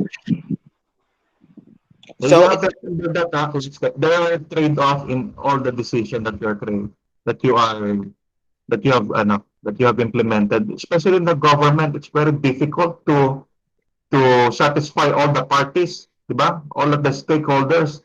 Mahirap. So there are trade-offs. So you have to weigh your decision, how it will affect your stakeholders, diba? Your internal and external stakeholders. Okay, go ahead next. So, the following are the steps for the impact analysis. Number 1, identify stakeholders. So, sa ano pa, alamin niyo po kung sino po yung magiging stakeholders niyo po. Number 2, identify stakeholders' interests and concerns. So, kung saan pa, alamin niyo po kung ano po yung mga interest nila, pati po kung ano po yung mga concern o kung ano pa po yung mga problema po nila. Number 3, as a result, identify what claims stakeholders are likely to make on the organization. Kung saan pa po, alamin niyo rin po kung ano po yung magiging claim po ng mga stakeholders sa gagawin po nila sa organization niyo po. Number 4, identify the stakeholders who are most important from the organization's perspective. Kung saan pa po, alamin niyo po kung sino po ang stakeholder na pinaka-importante po sa perspective po ng organization niyo. Number 5, identify the resulting strategic challenges. Kung saan po, dapat malaman niyo na po kung ano po yung magiging challenges po, kung ano pong strategies yung gagawin niya po. Okay. So here, it tells us that we have to identify the stakeholders. So how do you do that? I have taught you how to perform a testal analysis, di ba? Nandun na lahat yung kailangan mong malaman dun sa mga claim ng stakeholder mo. What are the law, di ba? Ano yung mga batas na natin? Kung hindi natin susundin yan, ha? Ano pa ba? The government policies, di ba? So number 2 here, they identify the interests and concerns. So, di ba? It's very, you can identify this by, for example, sa customers, di ba? You can do a survey for that, di ba? You can perform market research. Okay? And then number 3, as mentioned here, identify what claims the stakeholders are likely to make on the organization. For example, the employees, the grievances, di ba? Yung mga grievances natin, ano? If you are a boss, di ba? So are you sure that what you did to your employee, walang balik sa'yo? Di ba? May labor law, may labor code tayo. Okay, sige, next slide. Next po. Next po. So, the mission statement. It is a key indicator of how an organization view the claims of its stakeholders. Kung sa ano po, lahat po ng mga organization or business, lahat po sila may mga business, lahat po sila may mga mission statement po. Kung sa ano pa po, ito po yung nag-ano kung ano po ba yung meron sa organization nila. Pati yung mission statement po, it has 4 elements. The first one is the mission. It describes what it is that the company does. Kung saan pa po, nasa pangalan na po, yung mission po, kung ano po ba yung gagawin ng company, kung ano po ba yung mission nila. So, yun po. Yung sunod po ay ang vision. It lays out some desired future state, good wish.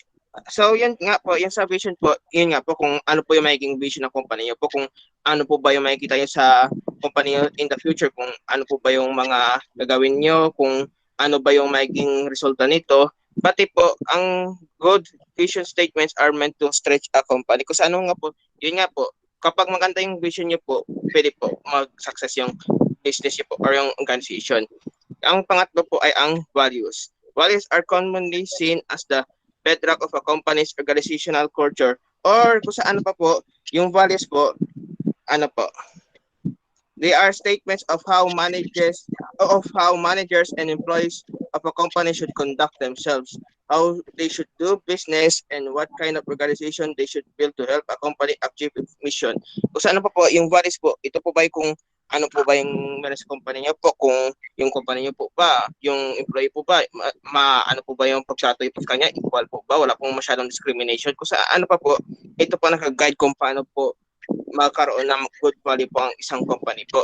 So ang pinaka-apat po, ang pinakahuli po, ang kung saan pa ang pang-apat ay ang major goals. It is a precise and measurable desired future state that a company attempts to realize. Kung saan pa po, ito na po yung goals. Kung saan pa, ito yung kung ano po ba yung goal nyo, kung ano po ba yung magiging plano nyo sa dulo, kung ano po ba yung pwede nyo ma-achieve. So, sa isang goals po, mayroon pa siyang 4 characteristics. Number 1, they are precise and measurable. Kung saan pa po, dapat yung goals po precise at measurable po yung pwede pa po siya ma-measure. Number 2, they address critical issues. Maliban pa po doon, yung sa mga goals po, i-address muna kung ano po yung magiging possible issues po ba para ma-solve po. Tapos number 3, they are challenging but realistic. So lahat naman, wala naman po masyadong mahirap. Mga challenging po sila pero dapat realistic po kasi grabe naman po kapag yung vision niyo po o yung goals niyo po parang masyado na po imposible. Kung saan pa po, dapat challenging siya pero dapat realistic din po. At ang pang-apat, they specify a time period. Kasi ano po, yung sa goal niyo, pag na-specify niyo kung kailan po ba ito matapos yung gagawin yung product or kailan niyo po ito gagawin. So, yun na po. Okay. So, the mission statement, that is for your stakeholders. Okay? For your external stakeholders. So, for example, BDO. What is the tagline of BDO? We Banco find de- ways. They find ways. So, ano ibig sabihin nun? For me as a customer of BDO, well, their application are very helpful, di ba? It's very reliable, di ba? And it's safe to perform transaction sa online banking nila, di ba? So for me, they are being true to their mission. That is their mission, to find ways, to find solution, di ba? You have the option to do banking via phone, via the mobile application, and via internet. Okay? Sandali, doon muna tayo sa i-explain pa natin. Okay, so for the vision, this is for your internal stakeholders. Okay? So you want to attract investors, di ba, sa vision, di ba? So the vision is part of your branding. Okay? So where do you want to be? Di ba? As a company, where do you want to be in the next 20 or 10 to 20 years, di ba? Are you aiming to diversify? Are you aiming to go global in the next 20 years? Di ba? Now, the values. Ano yung values? Pag sinabi nating values, your target here, why you have your values, is to This is for the both internal and external. Di ba? Ethics. Di ba? Are you going to be an ethical business? Di ba? Are you going to follow the law? Di ba? The waste management to, for instance, di ba? So pwede rin itong yung yung how you will treat or what culture do you want to have in your company, di ba? Is it a culture of sharing information, di ba? So that the decision can be made easier, di ba? Transparency, okay? So values, di ba? Minsan nakikita niyo yung values. Transparency, accountability, ibig sabihin, when you say accountability, yung mga employee pala natin, whatever action that they are doing, they are accountable. You know? You do not need to have a specific policy for that. For as long as you embed to them through the human resource that they are accountable to whatever that they are doing on or how they deal with the customers. Okay? Values is the culture that you want to instill in your organization. Okay? And then of course, major goal. Okay? This concerns the of course the creditors, the investors. They want to achieve in a specific time period, in a specific time frame. Diba? Makakabenta na ba tayo ng franchise? Ng 10 franchise in a period of 1 year? Okay? Those are the fundamental question here in the mission statement. Okay, go ahead. So, good evening po. I am the second reporter, Hajitaha po, and I will define these important terms po. So, the first one po is agency problem. So, ito po yung problems na nag-arise when the managers pursue strategies that are not in the interest of stakeholders. So, ito po yung mga nagiging mismong context po na nangyayari within the agency relationship. While agency theory naman po is the theory na nag-revolve po between sa relationship and issues po ng principal and agent. Sinusuri din po ng theory na ito kung bakit po sila nag-act yung mga manager na hindi po naka-align sa best interest and ng mga stakeholders po. Like for example po, kung bakit po sila nag-engage sa actions po na unethical and kung minsan pa po ay illegal. So, pinag-aaralan din po dito sa relationship na to yung other stakeholders po tulad po ng employees and different layers po ng management within sa corporation. So, agency relationship naman po is where one person na tinatawag na principal allows an agent to act on his or her behalf po. So, ito po ang tawag po kapag po nag-delegate yung taong in charge sa decision making po sa isang tao pa na magkaroon po ng control over their resources po and authority. Ang classic example po dito sa relationship, sa agency relationship po is between stockholders and senior managers po. Kung saan po stockholders po yung kadalasang nagiging principals po and yung mga senior manager naman po yung mga agent. So, next slide po. So, sa isa pong agency relationship po, binubuo po ito ng dalawa which is yung principal po and yung agent. So, principal po yung tawag sa taong nag-authorize sa agency relationship, while yung agent naman po is yung subject po to the principal's control and they must also po consent to the principal's instruction. So, ano nga po bang nagkakos ng agency problem sa isang agency relationship? So, isa daw po sa nagkakos ng problems between principals and agents ay po ang tinatawag na information asymmetry, kung saan po hindi pantay po yung alam nilang information. Kadalasan po, mas maraming alam na information yung mga agents tungkol sa resources kaysa po sa principal. And minsan po ay tinitake advantage po ng mga agents itong information asymmetry para po mamislead ang principal po and mapursu po ng agents yung kanilang personal interests. Okay, so let me cut you to that. Are we clear with the principal and agent? Yes. When you say principal, these are the top level managers. These are the investors of the firm. Okay. The CEO is part of that. No. Hindi pala. The CEO is part of the agent. Okay.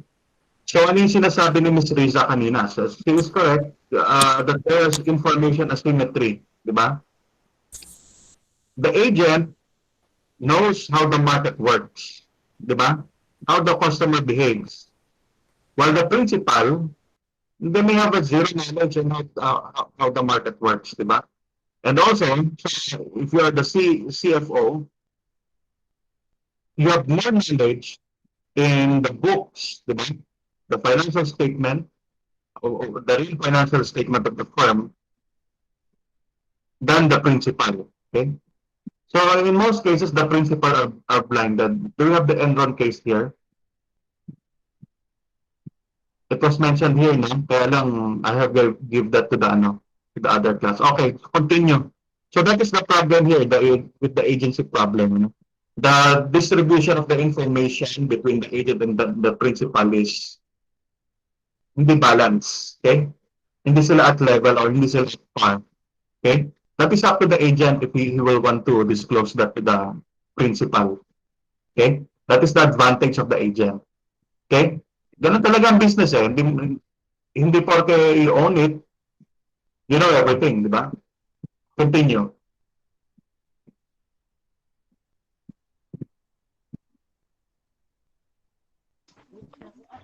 So, governance mechanism. It is a system or method na ginagamit ng mga principals to motivate and to control and monitor agents. Its purpose are to reduce the range and the times ng agency's problems. Also, para rin makatulong sa agents on how should they act or their manner should be. So, under ng governance mechanism, there are four types. First, the board of directors. So the board of directors, they are known as centerpiece of the corporate mechanism. So they are elected by stockholders and they represent the interest of stockholders in the company.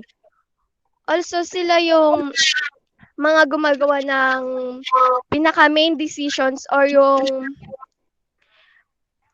mga decisions and nagmo-monitor din sila ng strategies decisions na ginagawa ng company if angkop ba or accurate ba ito sa interest ng stockholders or hindi. If hindi ito accurate, may sanctions na mangyayari. So the board has legal authority for hiring or firing and compensate corporate employees including CEO. So kahit yung mga higher officials like CEO, kayang-kaya nilang paalisin or kayang-kaya nilang mag-appoint.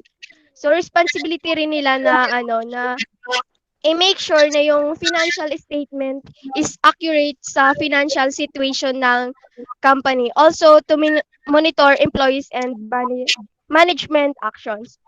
So under ng board of directors, mayroong two types. Ito yung inside directors and outside directors.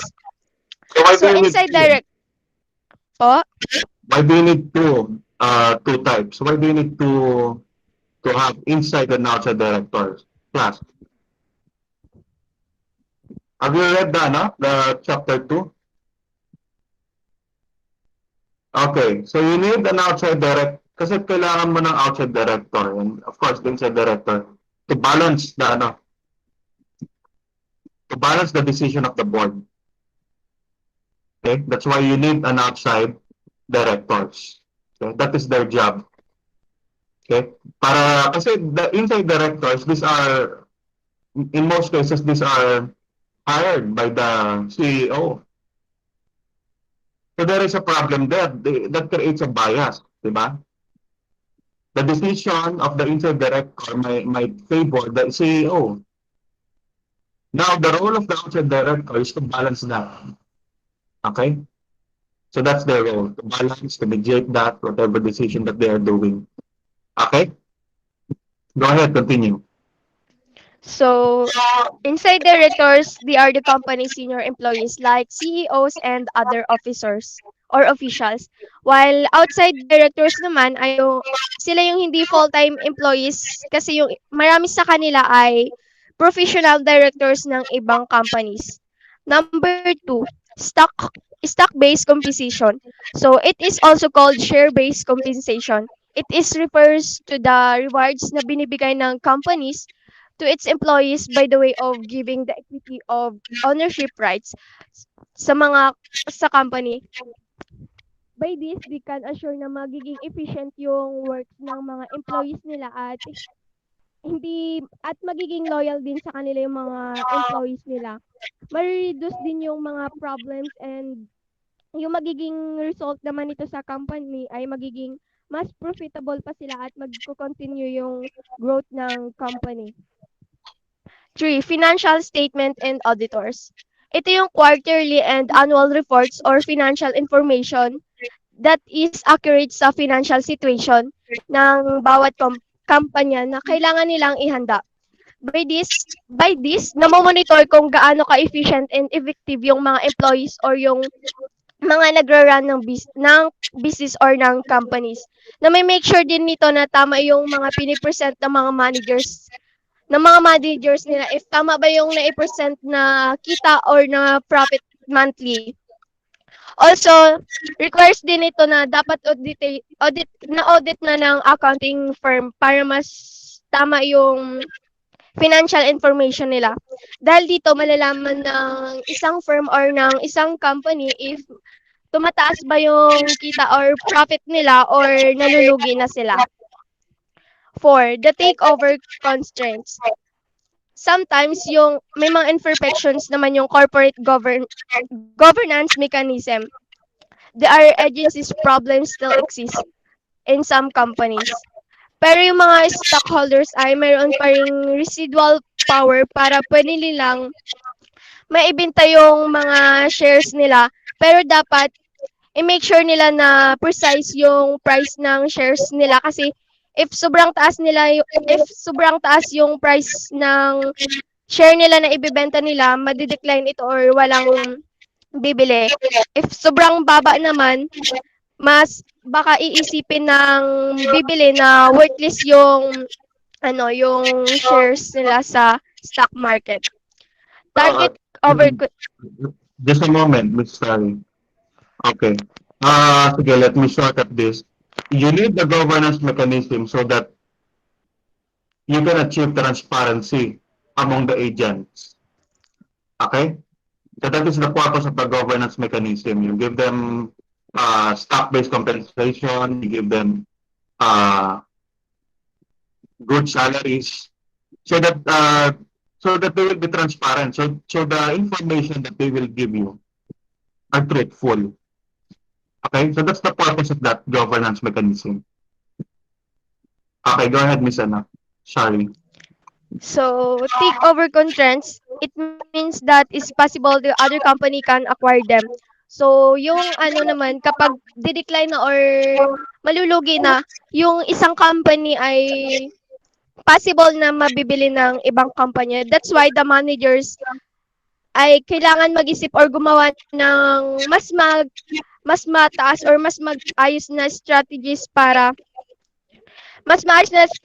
at actions kung paano pa nila masasalba or makakabangon yung companies nila para para hindi rin sila mawala ng trabaho tapos para na rin sa kanilang company. Okay. Next po, ate. Let me ask the class. Is it bad to sell your company? Do you think it's bad to sell the business or the firm? Anyone?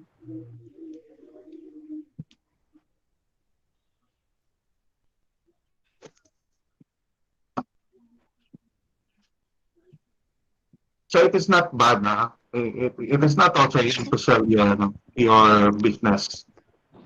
Okay? Kasi at the end of the day, you are gaining profits from selling your business. Okay? So that can be one of your strategy to exit the market. Pag-uusapan yan dun kay Michael Porter. Go ahead, sige, continue.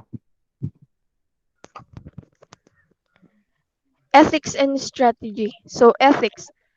Moral principles that govern persons' behavior and actions. Knowing if what is right from wrong of every persons and their attitudes. So, ito po yung tumutukoy sa attitudes, moral behavior ng isang tao. Business ethics. It talks about the behavior, actions, and attitudes of business people. Every decisions must be in accordance of ethical decisions, which is alam nila kung paano ba alam nila kung paano nila ma-identify yung tama sa mali at hindi nila malabag yung ethical decisions ng company nila. So, ethical dilemmas. It means it is the kind of difficult situation that every managers encountered. Like, they need to choose between two decisions na mahirap ma-identify kung alin ba dito yung tamang decision or yung maling decisions na pipiliin nila kasi yung dalawang decisions na na choices ay parehong may mahalagang bagay na nakadepende doon. Yun lang po. Next po, Okay. ate. Okay. Dali. So, why do we need ethics in business? Anyone? So, why do we need ethics? Bakit kaya kailangan natin ng ethics?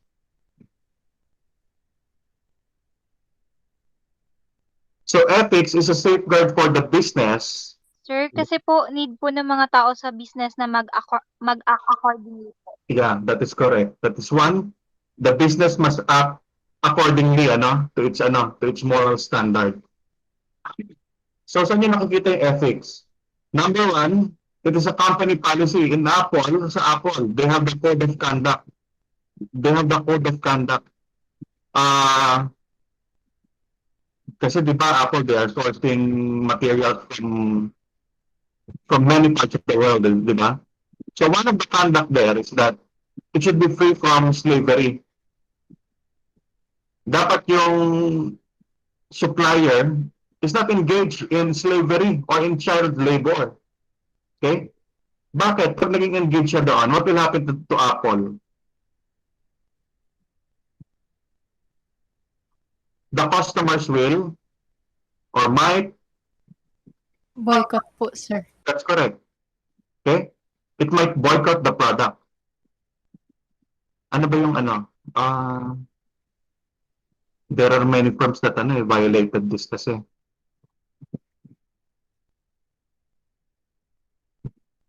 Sige.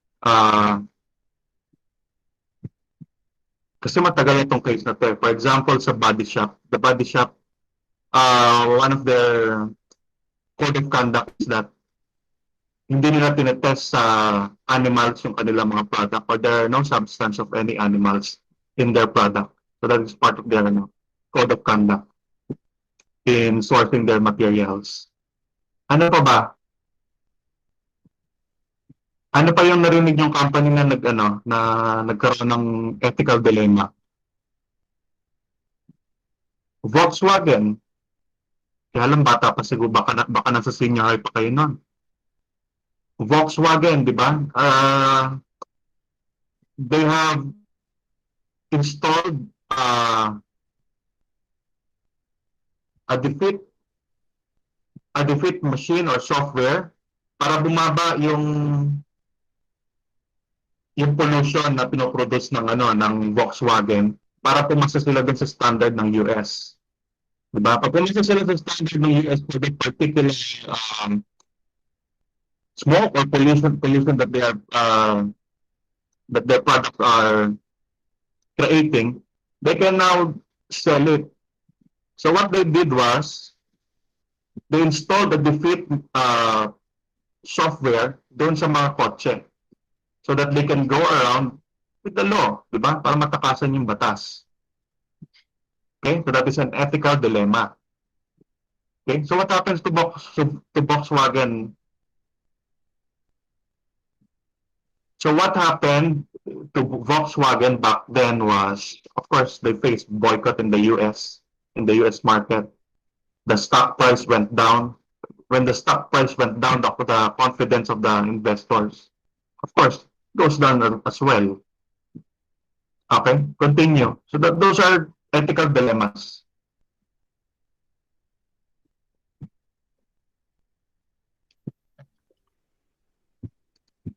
Continue. Ethical issues in strategy. Ethical issues that managers confront cover a wide range of topics, but most arise due of first, we have potential conflict between the goals of the enterprise. Here, goals of the enterprise may sometimes create conflict in such way that some of the goals set by the enterprise are not attainable. Have you read the Um, Indian case? Is that here? The chapter 2? Wala sir, na, wala dito. Yung Indian case, it was mentioned here, di ba? Sa chapter 2. yung ano po, sir, chapter Enron. Enron case. Yeah. Hindi na mention dito? Wala Wala po, po, sir. sir. Yung Okay. Walmart lang po ata sa dulo. Okay, the Walmart. It's about the About po unfair. Yeah. sa dulo po, yes po, sir, unethical behaviors. Okay. Sige, continue. Okay, first po, ethical issue and strategy is potential conflict between the goals of enterprise. Like I've said earlier, goals of enterprise may sometimes create conflict in such way that some of the goals set by the enterprise are not attainable. It is vital to set the goals in smart characteristic, smart goals, meaning that the goals are specific in such way that it is well defined, clear, and unambiguous to everyone. Um, Measurable, progress can be measured and certain criteria towards accomplishment of the goal, and that in realistic, of course, the goals set by the management must be realistic, so that it would not create conflict to the way the employees progress to their goals. And then last is timely. Goals can be achieved to its target date. So it is important to prevent conflict between the goals of the enterprise, and management should set their goals smartly. Second is goals of individual managers. It is also important that goals set by the organization is aligned to the goals of managers. Conflict arises here when managers have their own perspective as to the goals and how the goals will be achieved. It is relevant that both parties fully understand their tasks, duties, and obligation in achieving the goals. And there is fundamental rights of the stakeholders. These are the rights of the stakeholders which sinasabi na should not be violated. Stockholders, right? The stockholders have the right to full information about financial statements. Stockholders must have accurate and timely information of the organization status. Financial statement is important for the stockholders because financial statement, it is a tool that relays information to the well-being of the organization. Yung mga stockholders, they have to write to information to have information about the financial statement of the company or organization, because they put their investment in the organization, and through financial statements makikita doon whether kung saan napupunta yung investments ng stockholders and whether those investment are nagkakaroon ng return of investment.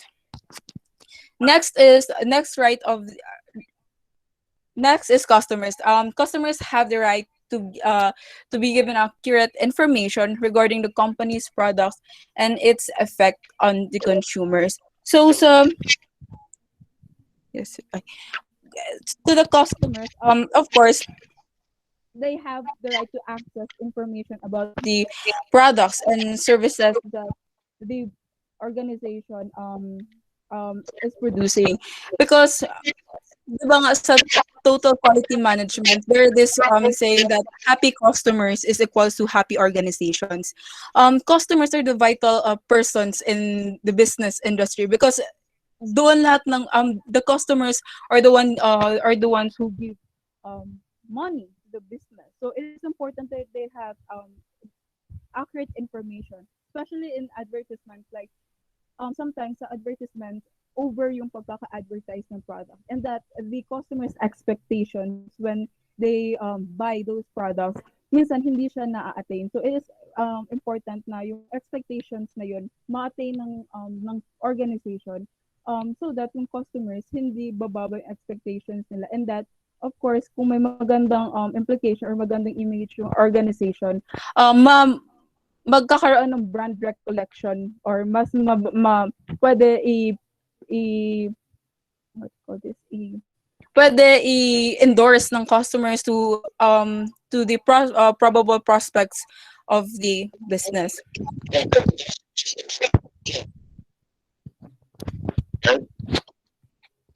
Okay.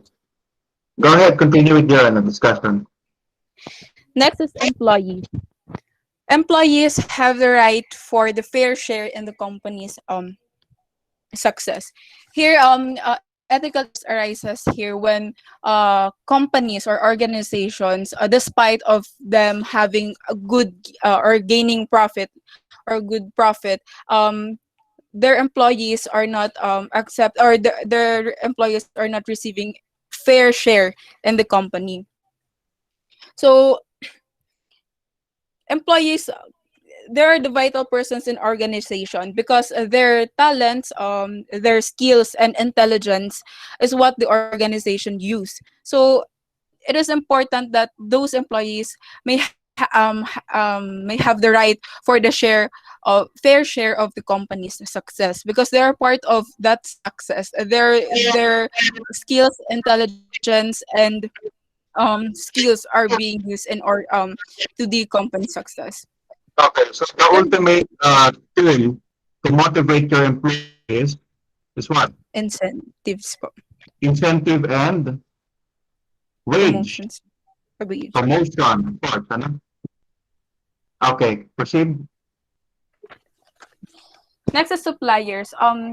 Suppliers, they have the right to be respected in a reciprocal obligation with the company and the suppliers the company is dealing with. So here ethical issues arises when the company uses its greater bargaining power to take advantage of the suppliers. So this is nabasa ko po, this is an example of Microsoft and the PC manufacturers, wherein ginagamit ng Microsoft yung power nila to threat yung PC manufacturers na, because Microsoft wants na i-include ng manufacturer sa desktop yung mga applications nila, something like that. And then so yun po. So yung sa suppliers, Why are they part of your stakeholders? Class. Anyone? Why do you think that suppliers are vital stakeholders of your firm? Anyone? Kasi, sir, because, Go ahead, Ginona. because po yung suppliers, sila po yung, nga po, magsusupply or magsusupply ng mga materials in order for you to produce po yung mga products or services mo.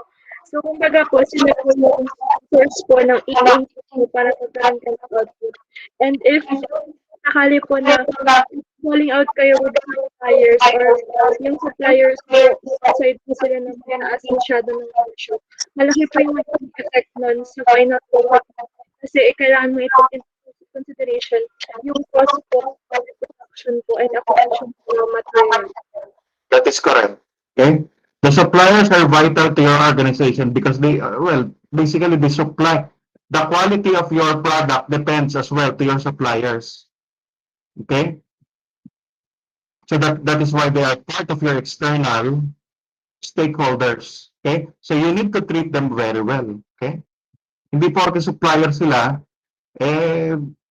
basta-basta mo na lang silang i-treat. You know, in some organization, they give gifts to their suppliers. Binibigyan nila ng mga regalo yan. Okay? So that the suppliers in return will provide a quality service, whatever that is, yung product o service man or raw materials, yung sinusupply sa iyo. Okay? May supplier relationship pa nga yung ibang company. Okay, proceed.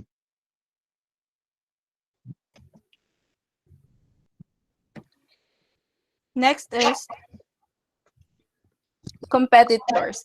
So competitors have a right to expect their competitor is adhering to law like antitrust. So here kasi sa ethical sa competitors, ethical issues arises here when competitors use or other competitors use different kind of shortcuts. So yung mga shortcuts na yun sometimes they violate antitrust law. And that yung antitrust law na yun, it is the competitors behavior which is dapat nag-a-adhere pa rin sa law yung mga competitors. And then last is communities. Communities have the right to expect the firm to not violate the basic expectation of the society. So communities, organization should be mindful as to the effects of their organization to the general public and as well as to the environment as much as possible. It includes some organization, it includes their corporate responsibility to the society or to the communities. Back in the day when we used to have ABS-CBN, they have several foundations. Mga bantay basta, ano pa yan?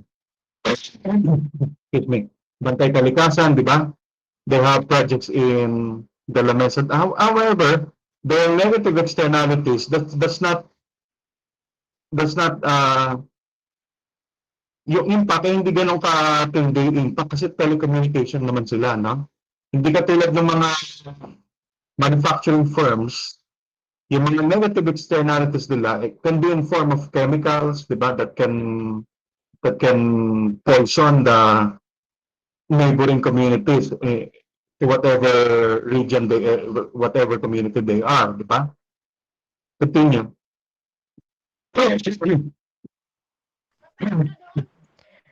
So, common Next examples of unethical behavior.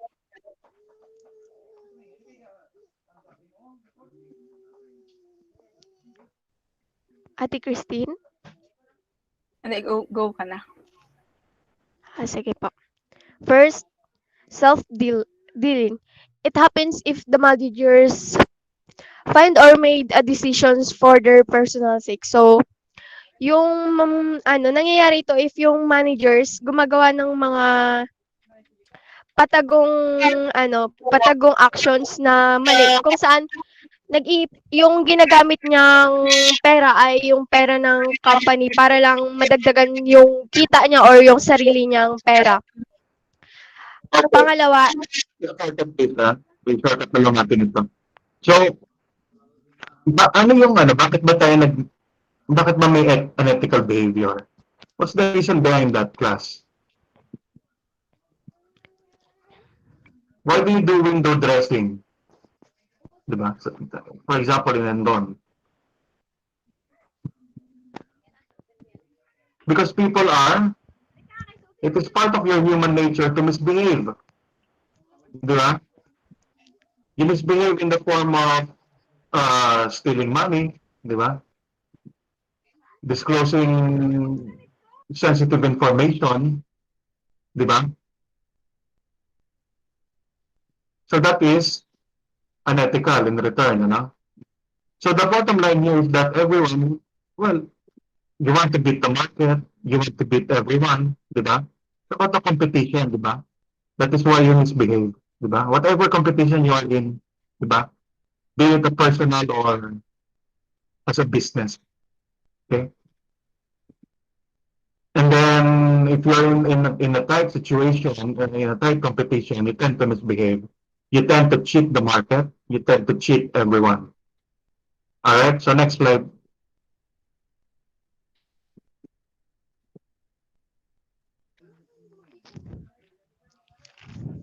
You can now move to the next slide.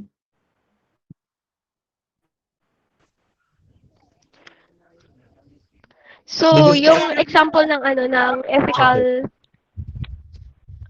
This is still part of the example. So yung example ng they can simply read that is self-explanatory. Let's proceed to the next slide. Okay, that is already self-explanatory as well. Next slide. Okay, okay. Proceed to your case study. Okay po, sir. Wait lang po. Kasi Present ko lang. if that is ano, if that is already self-explanatory, therefore we should skip that part, huh? That's how we do the reporting. So let me identify kung self-explanatory, then we will skip that part. Okay, go ahead with your case because your case is really interesting.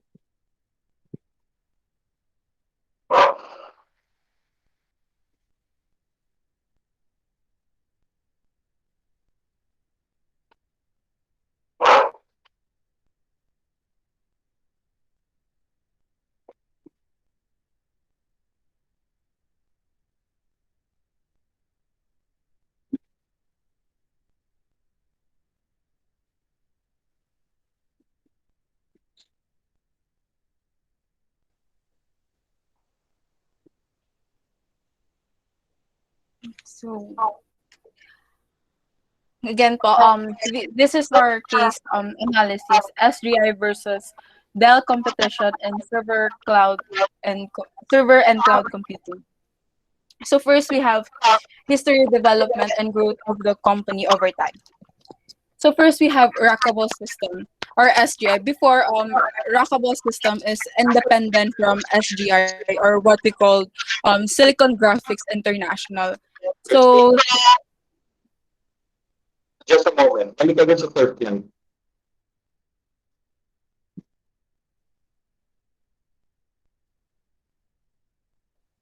Okay. Are you familiar with cloud computing?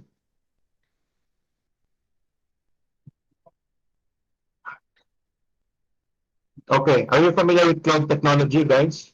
Class? So when we say cloud, para lang ano, when you say cloud, ito yung mga Google Drive, your files are saved to the servers of these companies, such as Google, Microsoft, whatever cloud that you are using. And then there are also software that you can use online, such as if you're in my statistics class, yung JAS, yung statistical analysis software na yun that can be also accessed online. Okay? Via the web browser, that is cloud. Okay? That is a cloud technology. Okay, proceed.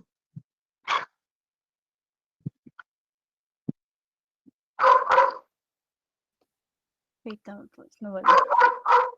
Okay, first po is yung sa the history, development, growth of the company over time. First is we have rackable systems or SGI. But before it became SGI, rackable system is an independent organization. So it was founded in 1999 by Mark Paranisia, or if I'm not pronouncing it right, Mark Baranisia, and that as he is a specialist server into this Rackable system. And then yung SGI or Silicon Graphics International was formed 1982 by Jim Clark. So this is yung guy na naka-eyeglass, siya si Mark Baranichia, and Jim Clark is the sa SGI, this one yung walang eyeglass. Okay. SGI pioneered that yung SGI they pioneered 3D computer graphics, which is used in film production. Okay. And also SGI has the longest and most famous history. It was once the industry leader in graphical supercomputing solutions. So later ma-discuss din po namin why is that SGI was able to be the industry leader in terms of supercomputing solutions.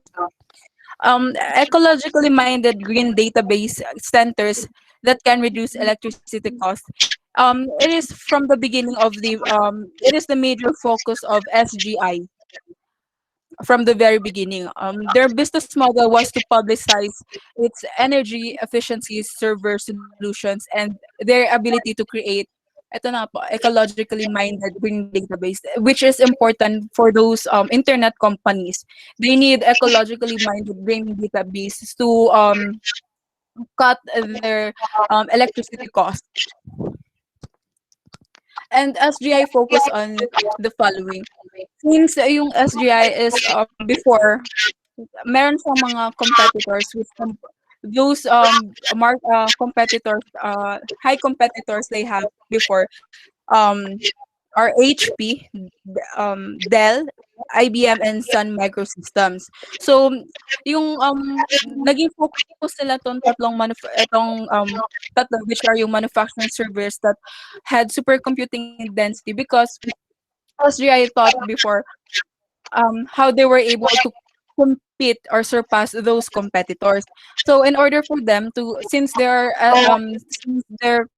company is not as big as those competitors, they thought of a strategy on how they will able to surpass those competitors, so those high competitors.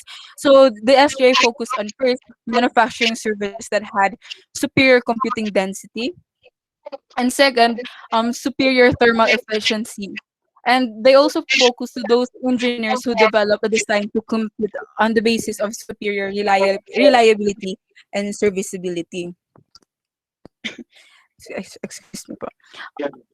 2005, SRA conducted an initial public offering of stock beginning in June 2005 for $12 per share, and by the fall of 2005, it reached $55. So So, why do you need to go public? sir? Di ba they went public? They went public na? Ayan, initial public offering. So why do they need to, why the business need to go public? When you say go public, you become listed to the stock market, you issue share to the public, of course, diba? So why do you need to do that? Class, I am asking the whole class, not just the reporter.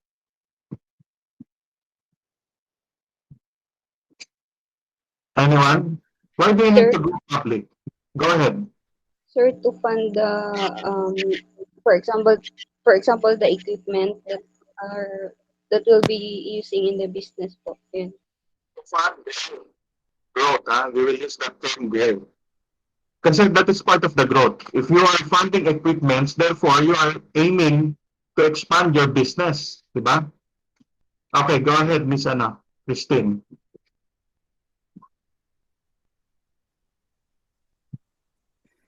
So during 2005, as we can see naman po, starting June 2005, meron siyang $12 per share.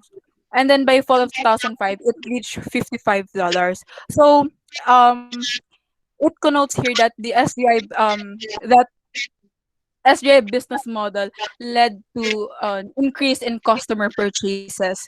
It is because of their dense servers cost for the revenue to increase steadily. So, yun na nga po, because of this unique products that SGI produced, nagkaroon ng increase in their sales, causing them to increase also their price of their. Next is 2006. Dell recognized the challenge that SGI posed. So Dell created new business unit and hired a new team skilled engineers to learn how to build custom customized energy efficient servers. Since yung SBI po kasi they are the um product trend setter. Yung mga products na produce ng SGI, those are products that are not yet produced by their competitors. They have their unique different product differentiation, enabling them to be the market industry leader. Okay, dear reporters, who are the competitors of SGI? I understand that this is a very diversified company. So, they are selling server, no? Tama ba? Server ba yung nila? Main business line? Yes po. Yes po, sir. Okay. So, who are their competitors? Their competitors, yung high competitors po nila are IBM, IBM. H Microsoft? IBM po, yes po. I think Dell, Microsoft didn't. Okay. yes po. And Sun, yung HP, Dell, Sun's ba yun? What is Sun the advantage? Microsystems. What is the Um, advantage? the advantage po of SBI is that they offered unique products. They were able to listen to what the customer needs. However po, the weakness of them is that yung like po sa Dell in 2006 dito po sa 2006 which yung Dell na recognized challenge that post um yung server na ni-release na SBI is that yung components niya like the chips are from the high-tech companies such as Intel and AMD. That is their mistake po kasi the only thing that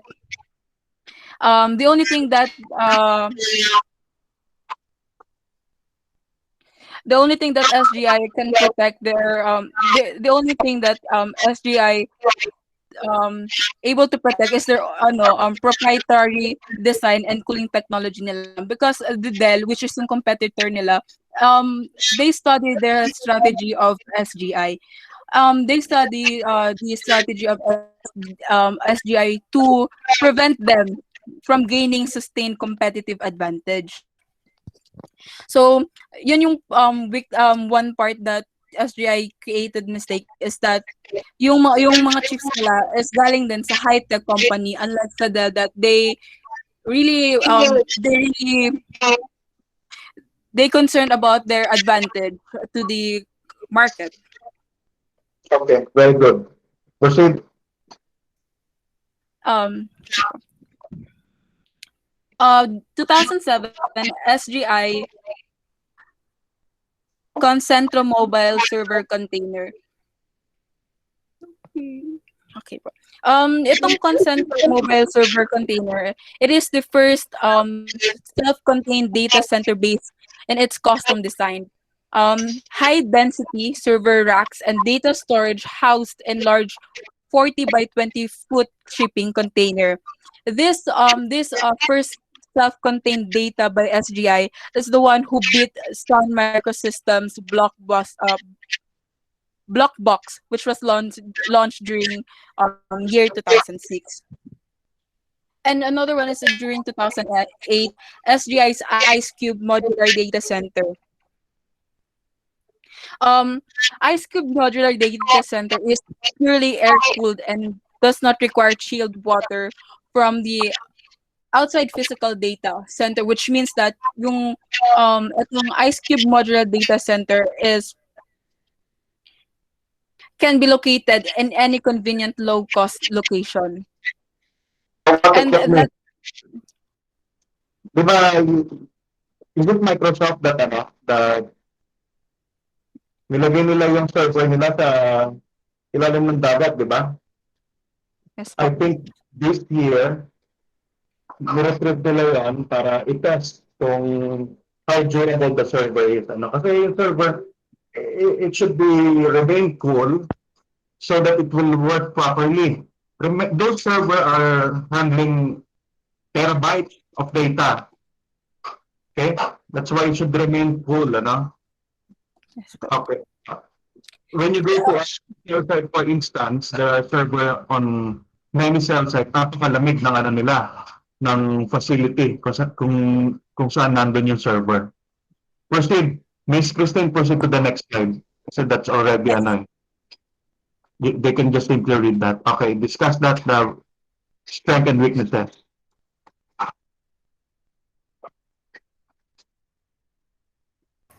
So, number 2 po is the identification po of the company's internal strengths and weaknesses. So, sa first bullet po is SGI's strong market presence across all their lines of production. So, SGI po has numerous internal strengths po within their organization. And isa na po doon is yung strong market presence po nila. Kasi po naging successful po yung mga products na nilabas nila. And dahil po dito, mas na-enhance po ng SGI yung kanila pong brand image within the market. And sa second bullet po is distribution networks in foreign markets. So, distribution networks in foreign markets po ay isa din sa key strength ng SGI. Nag-distribute po yung SGI to 45 countries throughout the world. And kasama na po doon yung big countries such as Canada, Germany, Japan, California, and United Kingdom. So, If I may ask, who are the target market of who are the target market of SGI? Is it the government? companies po, sir. Big companies, okay. So mostly these companies are situated in which region? Um, big countries po, sir. Western. Are you pertaining to the Western companies, countries such as Canada, Europe? Yes po. Okay. So, Go ahead. next bullet po is strong growth and profitability. So, over po the past few years po, nagpakita po yung SGI ng strong growth sa kumpanya. In the 2011 fiscal year po, na-manage po ng SGI ma-increase yung kanilang revenues by 55% over 2010 fiscal year. And in the year po, 2030 naman po, SGI increased their total revenue po to $767 million po, which was an increase po ng 2% over the 2012 fiscal year po. And isa din po ito sa pruweba na SGI po has the ability to be profitable. And one of their internal strength po ay their dedication po to their research and development. So, SGI makes a constant effort po para po mag-develop and mag-innovate po ng new products po to gain a competitive advantage po sa kanilang mga kakompetensya. And they also manage po na tapatan yung mga products ng malalaki nilang competitors. Okay, your last bullet here should not be here. Hindi dapat nandito. Capable of being a market leader. That is part of the opportunity. Ay, okay po, right? sir. It's not capable of being a market. It is not considered as a strength. Okay? But rather that is part of their opportunity. Okay? So whatever they are doing great, that will be the result. All right? Being a market leader. Continue. So I want to edit this na, paki-edit, then we will repost this again sa Google Classroom. Go ahead. Yes po, sir. So, first weakness po naman po ng SGI po ay yung kanila pong cost of production. And ito pong SGI po is lagi po silang napapasali sa price war kung saan po pinatapatan ng kumpanya po nila, pinatapatan po ng ibang kumpanya yung products nila ng mas mababang halaga po. And mas kadalasan po mas capable po yung ibang companies po doon. And another is po. So there is a problem with their pricing. Yan sila dominant pa. Yes po. Okay, so they have a problem with their suppliers. Therefore, diba? So bakit naging problema yung supplier? Probably they do not have a good relationship with their supplier and it's difficult for them to source. Hindi katulad ng ibang companies, diba? Katulad ng IBM. Sino nag-expect sa kanila? What is the ranking in the server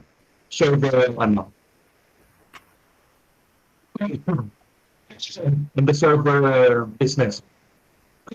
I think it's IBM, diba? Sabi kanina ni Miss Christine. So, IBM is doing something good in sourcing its raw materials. Okay? So that is one of the problem. Kaya hindi nila mababaan basta-basta yung kanilang presyo. Hindi sila makapantay doon. Okay. Continue. You know, whenever you're facing a case, you have to further investigate that. Okay? Class, ha? Further investigate that. Bakit naging weakness yung cost of production? At tingnan natin yung competition. Okay? You can look at one competition, competitor. Okay, go ahead. So, another weakness po ng SGI ay yung kanila pong constant shift in business strategies and slow process po of decision making. So, marami na pong nagawang business strategy po yung SGI over the years and some strategies po or successful and some were failed po. Dahil po sa failed strategies na ito, nako-question po yung effectiveness ng leadership ng SGI and their ability po to make smart decisions po sa kanilang company. And wala pong nabanggit na example sa sa case, pero po nag-research po ako, and isa pong example po dito sa weakness nila po is yung yung nangyari po noong 1991 na nung nilaunch po nila yung Iris Indigo po, but it failed po dahil sa kanilang failed strategy po na ma-penetrate po yung market, and hindi po nila na-reach yung sales targets. Then later po noong 1996, gumawa po ulit sila ng product na tinatawag na Zero to Workstation po, kung saan po mas in-innovate po nila yung product. Pero po nag-fade na po kasi parang ilang years po, 1996 po nila ni-release yung product na yun, and matagal pa, kumbaga po parang matagal po nila nagawa ng solution. Are you trying to penetrate back then? Yes po. Anong market yun? Is it still the server? Iba na po ata yun eh. Are you pertaining to other product? Yes po, sir. Okay. Other product po nila. Next slide So, po. why does business strategy fail? Why is it a weakness? Please. Alam mo, ang sa konti lang po kasi yung nabasa ko po about yun, kasi konti lang po yung available na information doon. Pero po sa pagkakabasa ko po, parang sa within po, sa system ng product po yung nagkamali. Tapos po, yun po, na matagal po bago nila nagawa ng solution. Poor planning. Naging poor yung planning nila, na? So, na-sacrifice yung implementation. Go ahead.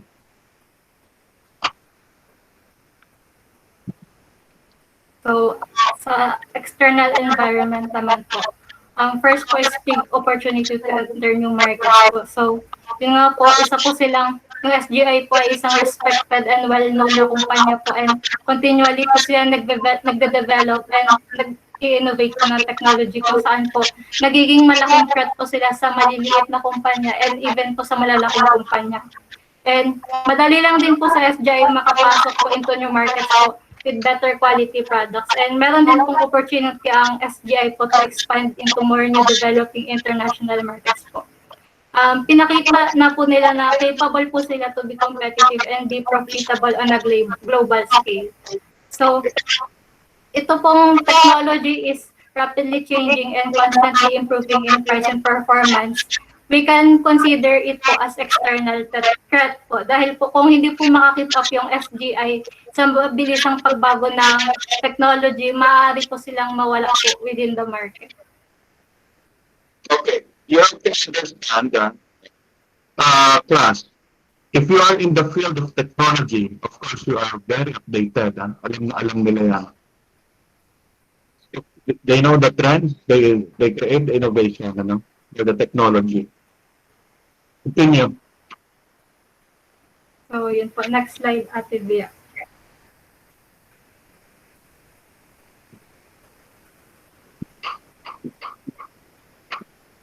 So, SWOT analysis po. Dito po natin ma-apply po yung mga sinabi ko rin po kanina. And as we can see po from this case po, Silicon Graphics International has a strong market presence po in the server and cloud market. And flexible din po sila to counter yung mga products na nila-launch ng kanilang competitors. And they counter it po by releasing distinct products kung saan po ay mas patuloy pa po nilang in-innovate. So, SGI po is very vulnerable to large companies' competition, and para po ma-counter itong weakness na to, SGI has to release better quality products, and capable naman po sila gawin yun. That's why despite po na ups and downs na na-encounter ng SGI in the past, they still manage po to find ways and stay profitable po and competitive sa markets. So, ito po. Ito po yung okay po. So, ito po yung sa weakness po nila. Although po ang weakness po nila is SGI doesn't have the financial, technical, development, name recognition, and customer bases po as compared po sa larger Yes po, Bakit sir. naging weakness? Yung financial. Financial po. Kasi po, mas ano po, nung time po, Which the finances? They are having difficulty accessing capital. um, Is it about the access to the capital? feeling ko po may ano naman po sila, may access naman po sila sa capital. Sadya po yung ibang company po is mas capable lang po, mas malaki lang po financially. Katulad po nung sinabi niyo po kanina na sa access po sa resources. Okay.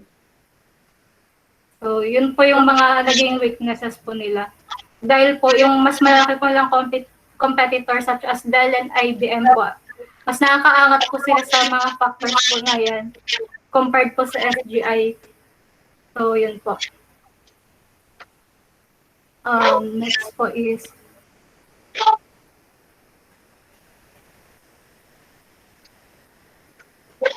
Kasi yung branding ng IBM saka ng Dell, ang ganda ng branding nila sa parang superb yung product nila. So that may have an effect in return to SBI. yes po, sir. So, opportunities naman po ng SGI. SGI po has been able to establish themselves as a competitor po for market share. Kaya po madali po silang makapasok. And yung mga new innovation po nila and products, yun po, can threaten the other companies po. So, sa threats naman po nila is yung explain na rin po kanina na for delayed business decisions na pwede pong magkaroon ng direct consequences po sa high-performance industry. And dahil po sa pabago-bagong technology and prices po, the leadership po within SGI ay ano po, kailangan po silang magstay bilang effective po and efficient. So, yun po. Okay. So, the kind of corporate level strategy that the company is pursuing. So, ano nga po ba yung corporate strategy po and goals ng SBI? So, isa-summarize ko na lang po yung tatlong goals ng slide. So, katulad nga po ng sinabi ni Baranikeya, sorry po kung mali yung pronunciation. So, yun po. Innovation, expertise, and service po yung core ng SBI. So, SGI po listens to their customers and they provide unique solutions po for the technological problems. So, pinatunayan po ito ng SGI because they are the first company po to recognize na it is possible po na ma-eliminate po yung storage, yung sa networking po and cooling hardware po sa product nila and ano po na necessary po sa each server. Pwede possible po pala yun na ano po na bilang sa isang product. So yun po. Okay.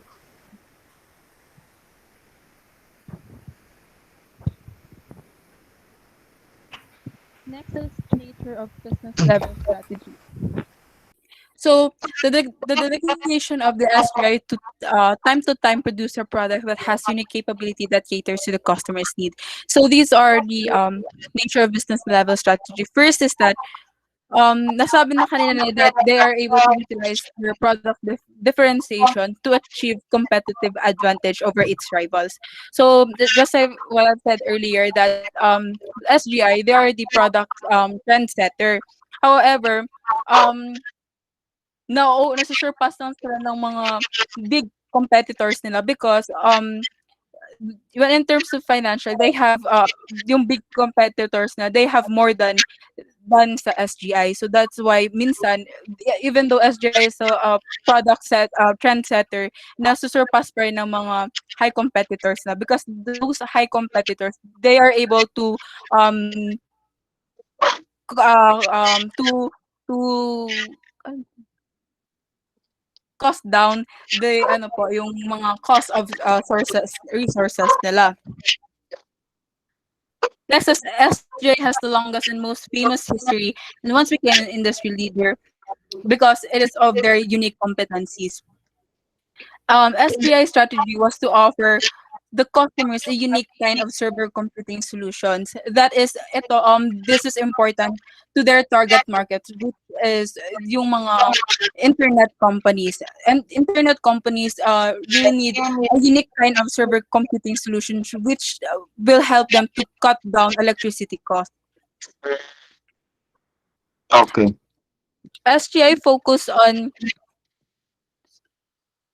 SGI focus on supercomputing density means that more chips could be placed in the same amount of physical space that than those of its competitors. However, still those competitors kapag nagpo-produce ng another product, yung SGI, they study their strategy. And those high competitors studies the strategy of SGI in order to prevent SGI from gaining again competitive advantage over them. SJ emphasized superior thermal efficiency, which, like I've said earlier, it is important to the um, target market of the SJ, which is internet companies, because through superior thermal efficiency, it reduces companies' energy cost. And SJ is designed to compete on the basis of superior reliability and serviceability. Also, the major focus of the business is to publicize energy efficiency service solution and their ability to create ecologically minded, because it is significant because it could significantly reduce electricity costs, especially those sa target market again ng SGI. And lastly, SGI's flexibility to continuously come up with a distinct and unique product that made SGI to create a strong competitive advantage and able to compete with those dominant rivals of them. Next is the company's structure and control system and how they match the strategy. SGI implemented a strategy that constitute changes in some important areas. First is SGI's management focus on attaining large supercomputers. SGI focus on attaining super large computer contracts because SGI expect that more there is more market growth in their core market through through producing high performance computing storage. So that is the reason why SGI management focus on attaining large supercomputer contracts, because they believe and they claim that with that there is an increase to their core market. Second, SGI listens to what the customers need, making the SGI work in a vertical market. Here, vertical market kasi po is a system by which companies use to work together, enabling them to meet what the consumers need, what the consumers demands, and enabling a company to earn more profit and help reduce as what the major focus, just like for SGI, for their consumer, especially in internet companies. The target market of the SGI is the internet companies.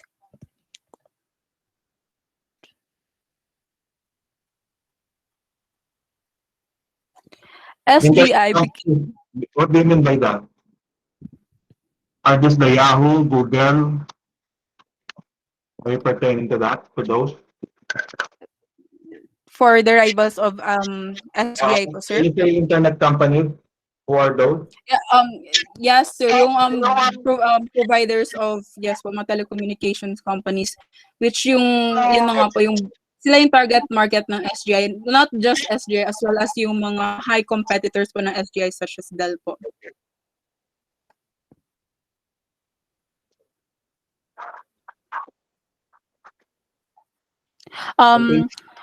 Next is SGI once became an industry leader in graphical supercomputing solutions, which means that SGI has a strong product line. They were able to become an industry leader because they have a strong product line that are convenient and fit for what the consumer demands. And next is SGI, despite the threat of its rivals, it continues to focus on different opportunities to uphold its values through enhancing its operational efficiency.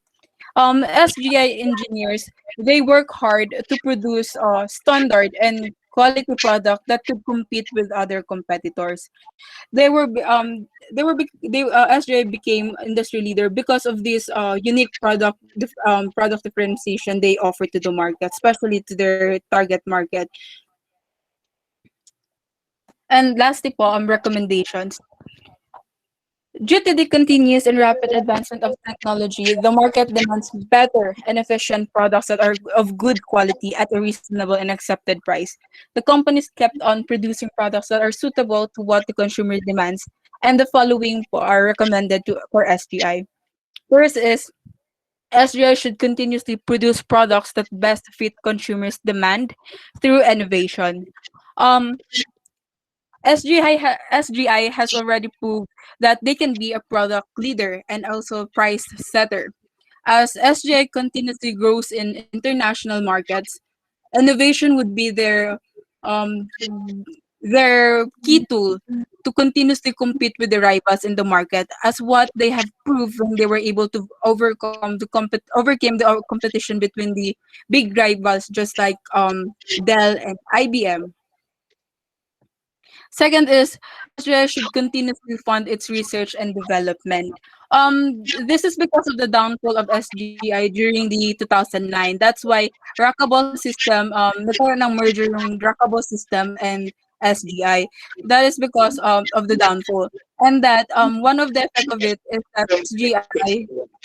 That it, the fund is very slim for the research back then.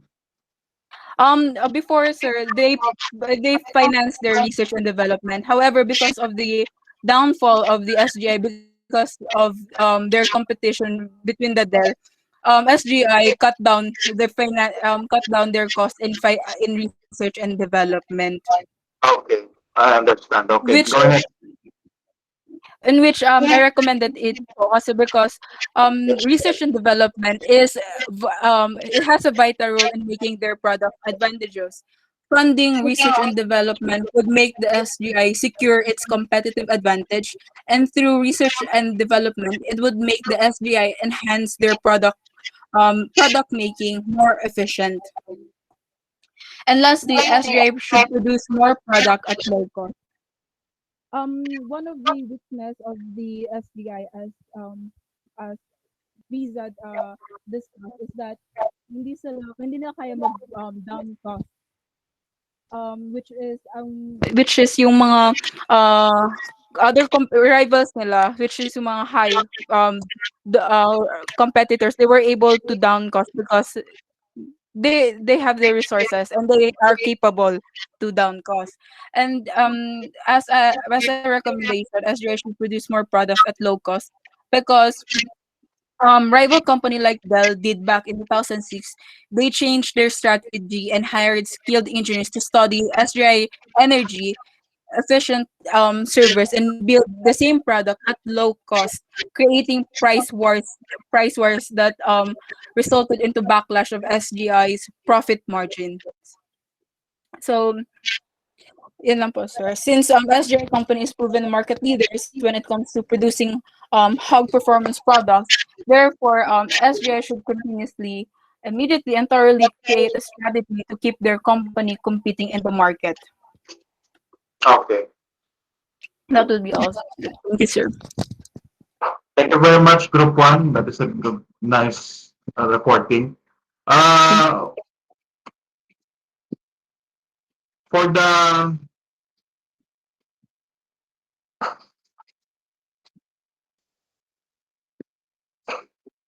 sandali, I am thinking.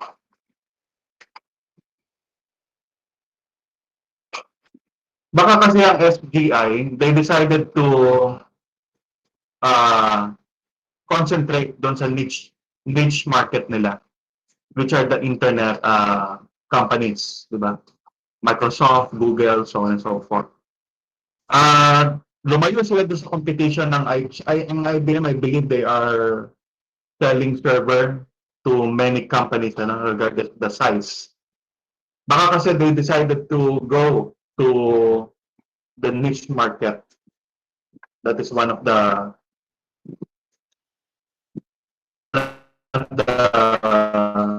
that's one of my assessments, since SGI.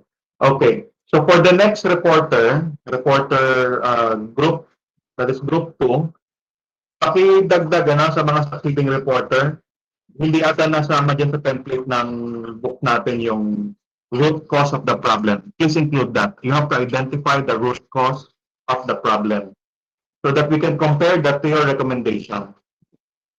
Okay? So for the succeeding groups. Okay. Sino ba yung sunod natin? Sila that's your group, Winona, no? Wisdom, Mision, Angelica. Okay. Sige, add that from group 2 up to group 8, add that to your presentation. Meron pa ba walang group sa inyo?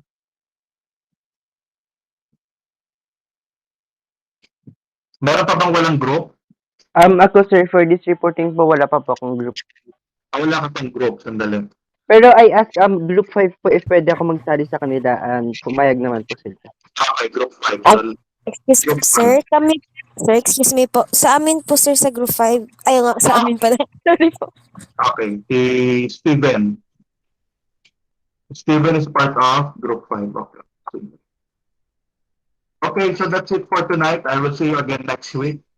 I will not give you any more any assignment aside from the group task that I have given you.